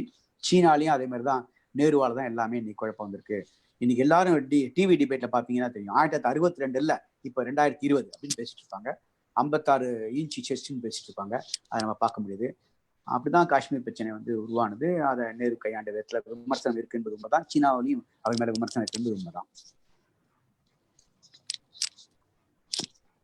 அடுத்து ஒரு கொண்டசாமி அட்மிட் பண்ணுங்க. வணக்கங்க. வணக்கம் ஐயா. முதல்ல என்னோட வருத்தத்தை தெரிவிச்சுக்க, முழுமையா இணைய முடியல, இடையில எனக்கு அழைப்புகள் வந்துட்டு இருந்ததுனால பண்ண முடியல. ஆனா ஒரு சிறிய இது எனக்கு என்ன, இந்த தற்போதைய மத்திய ஆட்சியாளர்கள்லாம் வந்து சொல்ற மாதிரி பட்டேலுக்கும் இவரையும் நம்ம நேருவையும் நிறைய முரண்பாடுகளை சொல்லி கற்பிக்கிறாங்களே, அது எந்த அளவு உண்மை என்ன? அவர் வந்து அப்ப இருக்கிற ஜனசங்கத்தோட வந்து ரொம்ப நெருக்கமா இருந்து ஏதாவது நேருவுக்கு தொல்லை கொடுத்த மாதிரி ஒரு ஏதாவது இருக்கா அப்படின்னு கேட்கறதுக்காக. இல்ல, காந்தியோட படுகொலைக்கு பின்பாக இந்து மகாசபா RSS தடை செய்யப்படுது. அப்போ ஜனசங்கம் என்பது 1951 தான் வருது. இந்த எல்லாம் சேர்ந்து ஷியாமா பிரசாத் முகர்ஜி போன்றவங்க வந்து வெளியே வந்து அவர் அமைச்சராக கூட இருக்காரு, அவர் தான் வந்து 1948 இண்டஸ்ட்ரி பாலிசி ரெசல்யூஷன், மிக முக்கியமானது IPR சொல்லக்கூடிய 1948 இண்டஸ்ட்ரி பாலிசி ரெசல்யூஷனை அன்னைக்கு முன் வச்சவரே ஷியாமா பிரசாத் முகர்ஜி தான். அதுக்கு எதிராக அவங்க பேசிட்டு இருக்காங்கன்னு வேற, நேரு சொன்னதுனால அவர் வைக்கிறாரு. அவங்க வீட்டுல ஒரு காவி கொடியை அவர் ஏற்றி வச்சிருந்தாரு. இந்த கலவரம் நடக்கும் போது காவி கொடியை இறக்கிடுங்க, நீங்க அமைச்சா இருக்கீங்க, ஒரு தேசிய கொடியை ஏத்துங்க கூட நேரு அவருக்கு அறிவுரை பண்ணாரு. ஷியாமா பிரசாத் முகர்ஜி ஏத்துக்கிறாங்க. ஆனா உள்ளுக்குள்ள வந்து பட்டேல் வந்து அப்படிலாம் சொல்ல முடியாது. பட்டேல் வந்து ரொம்ப RSSக்கு ரொம்ப நெருக்கமா இருந்தாரு. அவர் தான் உள்துறை அமைச்சராக இருக்கும்போது தான் RSS தடை பண்ணுது. என்னன்னா, சாவர்கர் வந்து அந்த காந்தி கொலையில வந்து பங்களிப்பு எவ்வளவு இருந்தது, கோட்சேக்கும் சாவர்கருக்கும் என்ன அளவு உறவு இருந்தது, சாவர்கர் நேரடியாக இன்வால்வ் ஆயிட்டாரா என்ற கேள்விகளுக்கு ஊர்ஜிதமான பதிலை வந்து கண்டுபிடிக்க முடியாதனால எல்கே அத்வானி உட்பட என்ன சொல்லிட்டாங்கன்னா, இப்ப சொல்றாங்க அப்ப சொல்ல எல்கே அத்வானி என்ன சொல்றாங்கன்னா, உங்களுக்கு நான் ஒரு தகவலை சொல்றேன், அம்பேத்கர் வந்து நேராவே அவர் சட்ட அமைச்சராக இருந்தாரு, சாவர்கர் மேல எந்த விதமான ப்ரூஃப் இல்லைன்னு அம்பேத்கர் உட்பட சொல்றாரு என்று எல்கே அத்வானி இப்ப பேசுறாங்க. அன்னைக்கு அவங்க பேசல, இப்ப பேசுறாங்க. ஆனா சாவர்கர் மேல முழு ப்ரூஃப் இல்லாத போது என்ன பண்றதுங்கிற கேள்வி வந்துச்சு. தடைக்கான கடிதங்கள் அவர் தான் எழுதாரு.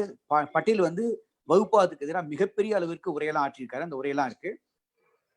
காந்தி கூப்பிட்டு சொல்றாரு பட்டேல்கிட்ட, நீ நேருவோட மிகப்பெரிய அளவுக்கு வயசுல மூத்தவரா நீங்க இருக்கலாம், ஆனா யுவர் லீடர் இஸ் நேரு அப்படின்னு பட்டேலுக்கு அவர் காந்தி சொல்றாரு. எஸ் அப்படின்னு அவர் அங்கீகரிச்சு வராரு. மவுண்ட் பேட்டன் பிரபு வந்து 2 பேரையும் கூப்பிட்டு ரெக்கன்சைல் பண்றதுக்கான முயற்சி பண்ணதா ஒரு முறை ரெக்கார்ட் பண்றாரு. மவுண்ட் பேட்டன் பிரபு ரெக்கார்ட் பண்றாரு. நேருவும் பட்டேலும் ஓப்பனா பகிரங்கமா சொல்லிருக்காங்க, எங்க 2 பேருக்கு வேறுபாடு உண்டு, ஆனா நாங்க காம்ப்ளிமெண்ட்ரி சப்ளிமெண்ட்ரி ஈச்சதர், ஒருவருக்கொருவர் நிரப்பியாதான் இருப்போம் நாங்க. அதுவும் காந்தி கொலைக்கு பின்பாக நாங்க 2 பேரும் கண்டிப்பாக சேர்ந்து வேலை செய்வோம், 2 பேரும் வந்து ஒன்னா இணைஞ்சு வேலை செய்வோம்னு சொல்லி என்னுடைய மூத்த பிரதர் அவர்னு சொல்லியிருக்காரு. இவர் என்னுடைய இளையவர், ஆனா அவர் தான் எனக்கு தலைவர்னு சொல்லி பட்டேல் பேசியிருக்காரு. பட்டேல் வந்து பிரதமர் ஆகியிருந்தால் என்ற கேள்விக்கு இடமே இல்லாம காந்தி தான் க்ளோஸ் பண்ணாரு. பட்டேல் கிடையாது, காந்தி தான் பட்டேலும் ஏத்துக்கிட்டாரு, எல்லாரும் ஏத்துக்கிட்டாங்க. இதான் உண்மை. இதான் வந்து ஆதாரபூர்வமான தகவல். நன்றிங்க. வேற யாராவது கேக்குறீங்களா? வசந்த் கேளுங்க.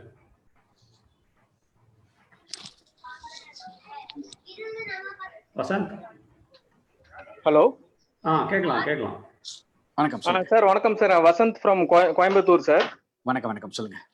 சார் நல்லா இருந்துச்சு டாக்குங்க. நான் தான் நடுவால நிறைய வாட்டி லாக் அவுட் ஆகிட்டேன், அதனால இந்த கேள்வி கேட்டாங்களான்னு தெரியல. சார் இப்ப இருக்க யங் ஜெனரேஷன் இருக்காங்களாங்க சார், அவங்கெல்லாம் இப்போ நிறைய மிஸ்கைட் ஆகுறாங்க. அது உங்களுக்கு நல்லா தெரிஞ்சிருக்கும். அது ஆன்லைன் பிளாட்ஃபார்மா இருக்கலாம், ஃபேஸ்புக், ட்விட்டர் அந்த மாதிரி எதுனாலும். அப்ப நிறைய மிஸ்இன்ஃபர்மேஷன் இப்ப போயிட்டு இருக்குங்க யங் ஜென்ரேஷன் கிட்ட. ஸ்கூல்ல இருந்து ஆரம்பிச்சுமே இப்ப வந்து நேரு பத்தி நிறைய மெசேஜஸோ இல்ல ஒரு ராங்கான இன்ஃபர்மேஷனோ. ஆனா இப்போ உண்மையான இதைய வந்து நம்ம எப்படி, உங்களுடைய மெசேஜ் என்ன யங் பீப்புளுக்கு? ஏன்னா இப்ப வந்து இந்த மாதிரி சோசியல் மீடியால எல்லாரும் பார்த்துட்டு இருப்பாங்க கண்டிப்பா. இந்த மெசேஜ் தான் நான் வந்து இந்த இந்தியாங்கிறனால ஏதோ ஒரு ஜாதியில பிறக்க வேண்டிய, நம்ம பிறந்ததா எல்லாரும் சொல்ல வேண்டிய அவசியம் வருது. அதோட கலாச்சாரத்தை சில இடங்கள்ல நம்ம பின்பற்ற வேண்டிய அவசியம் வரலாம். ஒரு மதத்துல நம்ம பிறந்ததா ஒரு வருது. மதம்ங்கிறது மாற முடியுது, ஜாதி மாறவே முடியாது. மதத்துல பிறந்துட்டா ஒரு வருது. ஆனா ஒரு 120 கோடி 125 கோடி வாழக்கூடிய ஒரு நாட்டுல வந்து ஒரு இந்துவாக நான் உணர்கிறேன் என்பது எவ்வளவு பெருமிதமோ அது போல ஒரு முஸ்லீமாக அவர் உணர்வதற்கான பெருமிதம் அவருக்கு உண்டு. ஒரு கிறிஸ்டியனாக உணர்வதற்கான பெருமிதம் அவருக்கு உண்டு. ஒரு சீக்கியராக உணர்வதற்கான பெருமிதம் அவருக்கு உண்டு. ஒரு குறிப்பிட்ட ஜாதியாக பெருமிதமாக ஒருத்தர் உணர்வதற்கு எவ்வளவு உரிமை உண்டோ அது போல வேற ஒரு ஜாதியாக ஒருத்தர் பிறந்தவருக்கு அவருக்கு ஜாதி கர்வம் இல்லை, ஒரு மனித பெருமிதம் உண்டு. அதனால வந்து ஜாதியின் பேரால உள்ள ஏற்றத்தாழ்வுகளோ அல்லது மதத்தின் பேரால வந்து வாழவே முடியாது, அவர் பிறர், அவர் பிறர் என்று சொல்லக்கூடிய முறையில வந்து தாழிட்டு அவங்களை வெளியே வைப்பது என்பது தேவையற்றது. ஒரு நல்ல சகஜமான முறையில வந்து பேசிக்கொள்வது, எளிமையாக இருப்பது, முடிந்தவரை அடுத்தவர்களுக்கு வந்து தொந்தரவு செய்யாமல் தொண்டாற்றிக் கொள்வது, சர்வீஸை விட உயர்ந்த இது எதுவுமே இல்லைன்னு தான் காந்தி திரும்ப திரும்ப சொல்றாரு. வெறும் உரிமைக்கான உலகமாக இல்லாம கடமைக்கான உலகமாக இந்த உலகத்தை மாற்ற முடியுமா, நாம நம்ம கடமையை முதல்ல செய்ய முடியுமா என்ற கேள்வியோட அன்றாட பிரச்சனையை அணுகுவது, ஒவ்வொரு நிமிடமுமே கடமையை நோக்கி கரைதல், நிமிடத்தைகள்லாம் கடமையை நோக்கி கரைத்துக் கொள்ளுதல் என்ற ஒரு பண்போட நம்ம வாழ ஆரம்பிச்சோம்னாலே நம்ம சக மக்களுக்கு, நமக்கு அருகாமையில் இருக்க மக்களுக்கு, நமக்கு தெரிந்தவர்களுக்கு முடிந்தவரை நம்மால வந்து நம்ம கஷ்டப்பட்டு எதுவும் செய்ய வேண்டியதில்லை. ரொம்ப அன்னைக்கு அவங்க ரொம்ப தியாகம் பண்ணி எல்லாம் பண்ணாங்க. முடிந்தவரை நம்முடைய என்னென்ன எந்த அளவு முடியுமோ அந்த அளவுக்கான தியாகங்களோடு இருக்க முடியுமா என்பதுதான் ரொம்ப ரொம்ப கேள்வி அவசியமாகவும் இருக்கு. அதனால வந்து ஒரு மத சார்பற்ற தன்மைன்னு சொல்லும்போது மதத்துக்கு விரோதமானது என்று புரிஞ்சுக்க வேண்டியது. கீதை பிடிக்குமா, பிடிக்கட்டும். அதுக்கு பொருள் வந்து குர்ஆன் பிடிக்க வேண்டாம் என்பதல்ல, பைபிள் பிடிக்க வேண்டாம் என்பதல்ல. ஸோ அப்படிப்பட்ட விஷயமா பார்க்க வேண்டியது இருக்கு. நன்றி நன்றி நன்றி நன்றி ஐயா. தேங்க்யூ.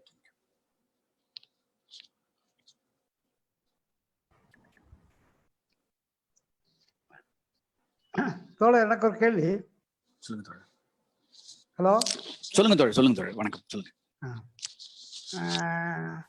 நேரு வந்து ஒரு நவீன இந்தியாவை கட்டமைக்கிறதுக்காக வாழ்நாள் முழுவதும் அர்ப்பணிச்சார் அப்படிங்கிற உண்மை இருக்குது. அதனுடைய தொடர்ச்சி தான் வந்து மிகப்பெரிய இந்தியா அப்படின்னு சொல்லலாம்.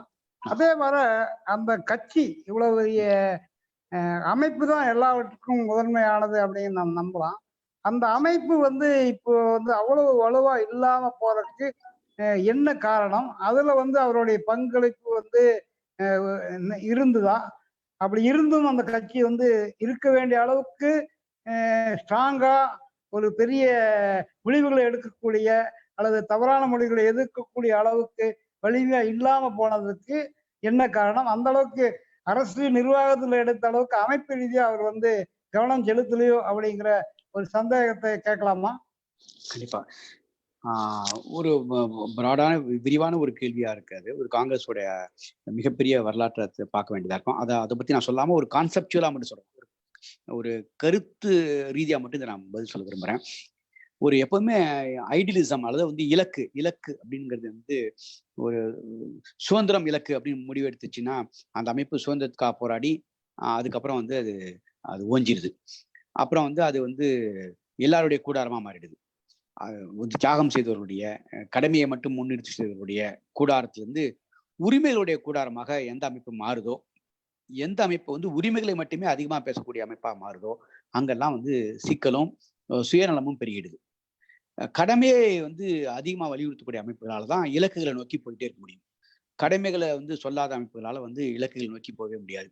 இலக்குகள் என்பது முடிந்து விடுச்சுன்னா அது வந்து பிரச்சனை. அதனாலதான் காந்தி சொன்னாரு, சுயராஜ்யம் என்பது வெறும் விடுதலை அல்ல, அது வந்து ஒவ்வொரு மனிதனுடைய விடுதலையும் சேர்ந்து இருக்குதுல அப்படின்னு சொன்னாரு. இப்போ வந்து மைக்ரேஷன் லேபர்ல கோடிக்கணக்கான பேர் நடந்து போயிட்டு இருக்கும் போது நம்ம வந்து வீட்டுல உட்காந்துருக்க முடியுது. இது என்ன விடுதலை அப்படின்னு நமக்கே ஒரு கேள்வி வருது. இந்த விடுதலை என்ன விடுதலை? இது இவ்வளவு வருஷம் கழிச்சு இப்படி போறாங்களே, இப்படி சாப்பாட்டுக்கு வழி இல்லாம போறாங்களே, இப்படி கால்நடைகள் மாரி நடத்தப்படுறாங்களே என்ற கேள்வி நம்ம எல்லார் மனதிலும் இந்த பீரியட்ல நம்மளுக்கு உணர்த்திருக்கோம். ஸோ அதனால ஒரு அமைப்பு வந்து அதனுடைய நீர்த்து போகக்கூடிய தன்மை, அதனுடைய சுயநலம் பெருகி போற தன்மை, அதை வச்சுட்டு பயனடைய வேண்டும் நினைக்கிற தன்மை, அதோட அடிப்படைகளை வந்து அது விட்டு கொடுக்குற தன்மை, அது காம்ப்ரமைஸ் பண்ணக்கூடிய தன்மையின் காரணமாக அது நீர்த்து போய் கோளாறுக்கு போகுது. அது வந்து இது இனிமே இது லாய்க்கு இல்லை என்று சொல்லக்கூடிய அதன் மீதான விமர்சனங்கள் வர ஆரம்பிக்குது. யாரெல்லாம் விமர்சனம் வைக்கிறாங்களோ அதை லாவகமாக மக்கள் மொழியில பயன்படுத்த தெரிஞ்சவங்க எல்லாரும் காங்கிரஸ் மேல இடதுசாரின்னு வச்சாங்க, வலதுசாரின்னு வச்சாங்க. அதை பயன்படுத்திட்டு இன்னைக்கு மேல வந்திருக்கூடிய 10 ஆண்டுகளாக மேல வந்திருக்கூடிய ஆட்களா பார்த்தா வலதுசாரிகளுடைய மொழி வந்து மக்களிடம் வந்து அது எளிமையான அந்த உணர்வுகளை தட்டி கூட மொழியா இருக்கு. அப்படி பண்ணிட்டு வர வேண்டிய அவசியம் ஆயிடுச்சு அவங்களுக்கு. அதில் காங்கிரஸ் என்பது ஒரு சோர்ந்து போய் போராடக்கூடிய, ஒரு இலச்சி போய் போராடக்கூடிய ஒரு அமைப்பாக இன்னைக்கு மாறி இருப்பதை பார்க்க முடியாது. ஆனாலும் காங்கிரஸும் இன்னும் காங்கிரஸ் தேவைப்படுகிறது. அல்லது காங்கிரஸ்னா கட்சியா சொல்ல, அதோட கொள்கைகள் முறையில், அது அடிப்படைகளுக்கு முறையில், அந்த அடிப்படைகளை விட்டு கொடுக்காம அது இருந்ததுன்னா அது தேவை. இப்ப நேற்றுக்கு முந்தானா மனுஷங்கர் ஒன்று எழுதியிருப்பாரு. 5ஆம் தேதி வந்து ஹிந்துல வந்து மனுஷங்கர் ஒன்று 6ஆம் தேதி எழுதியிருப்பாரு. அது ரொம்ப அடிப்படைகள். அது வந்து அதான் காங்கிரஸே புரிஞ்சுக்க வேண்டிய அவசியம். அடிப்படைகள் ஒரு கட்சிங்கிற முறையில் அது புரிஞ்சுக்க வேண்டிய அவசியம் இருக்கு. அது போல வந்து ஜனநாயகத்தை வலுப்படுத்துவது என்பதுல கம்யூனிஸ்ட்கள் புரிஞ்சுக்க வேண்டிய அவசியம் இருக்கு. இப்படிலாம் சேர்ந்து ஒரு எல்லாரும் சேர்ந்து புரிதலோடு தான் இந்தியாவுடைய இந்திய நிலைமையை வந்து எதிர்கொள்ள வேண்டிய அவசியம் இருக்கலாம் நான் கருதுறேன். காங்கிரஸோட ஒட்டுமொத்தமான அந்த ஃபண்டமெண்டல்ஸ் அதை விட்டதுதான் காரணமா இருக்கு அப்படின்னு பாக்குறேன். நன்றி தோழர்.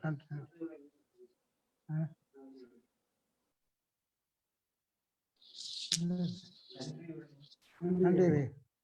தோழர் முடிச்சுக்கலாங்களா? யாராச்சும் இருக்காங்க? முடிச்சிடலாம். யாராச்சும் இருக்காங்களா? இப்போ வந்து நன்றி உரைக்கு வந்துட்டோம். இப்போ இந்த அரங்கை கேட்டுக்கொண்டிருக்கிறவங்களுக்கு நன்றி உரை அவசியமே இல்லை. அவங்க மனசுலேயே சொல்லும் அவ்வளவு பெரிய விஷயங்களை, ஒரு நாட்டை எப்படி இருந்தது, எப்படி வளர்ந்தது, எப்படி வளர வேண்டும், அதற்கு என்னென்னலாம் தேவை, எதெல்லாம் தேவையில்லை, அதுக்கு எந்தெந்த அமைப்புகளை நாம் ஆதரிக்க வேண்டும், யாரெல்லாம் ஒன்று சேர வேண்டும், யாரெல்லாம் வீழ்த்த வேண்டும் அப்படிங்கிறதெல்லாம் உங்களோட உரையில வந்து வெளிப்படையாகவும் உள்ளீடாகவும் நம்ம காண முடிஞ்சது. ரொம்ப இந்த காலத்தினுடைய தேவை நம்ம பயப்படுத்த வேண்டியதில்லை. ஆனால் இந்த காலத்தினுடைய தேவை மிக சிக்கலான தேவை.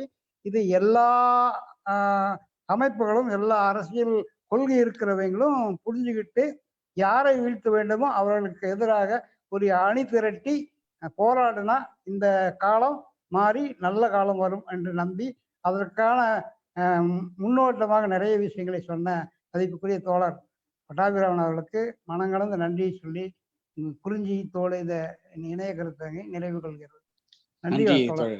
நன்றி தோழர் வில்வம், நன்றி தோழர் நந்தகுமார், நன்றி.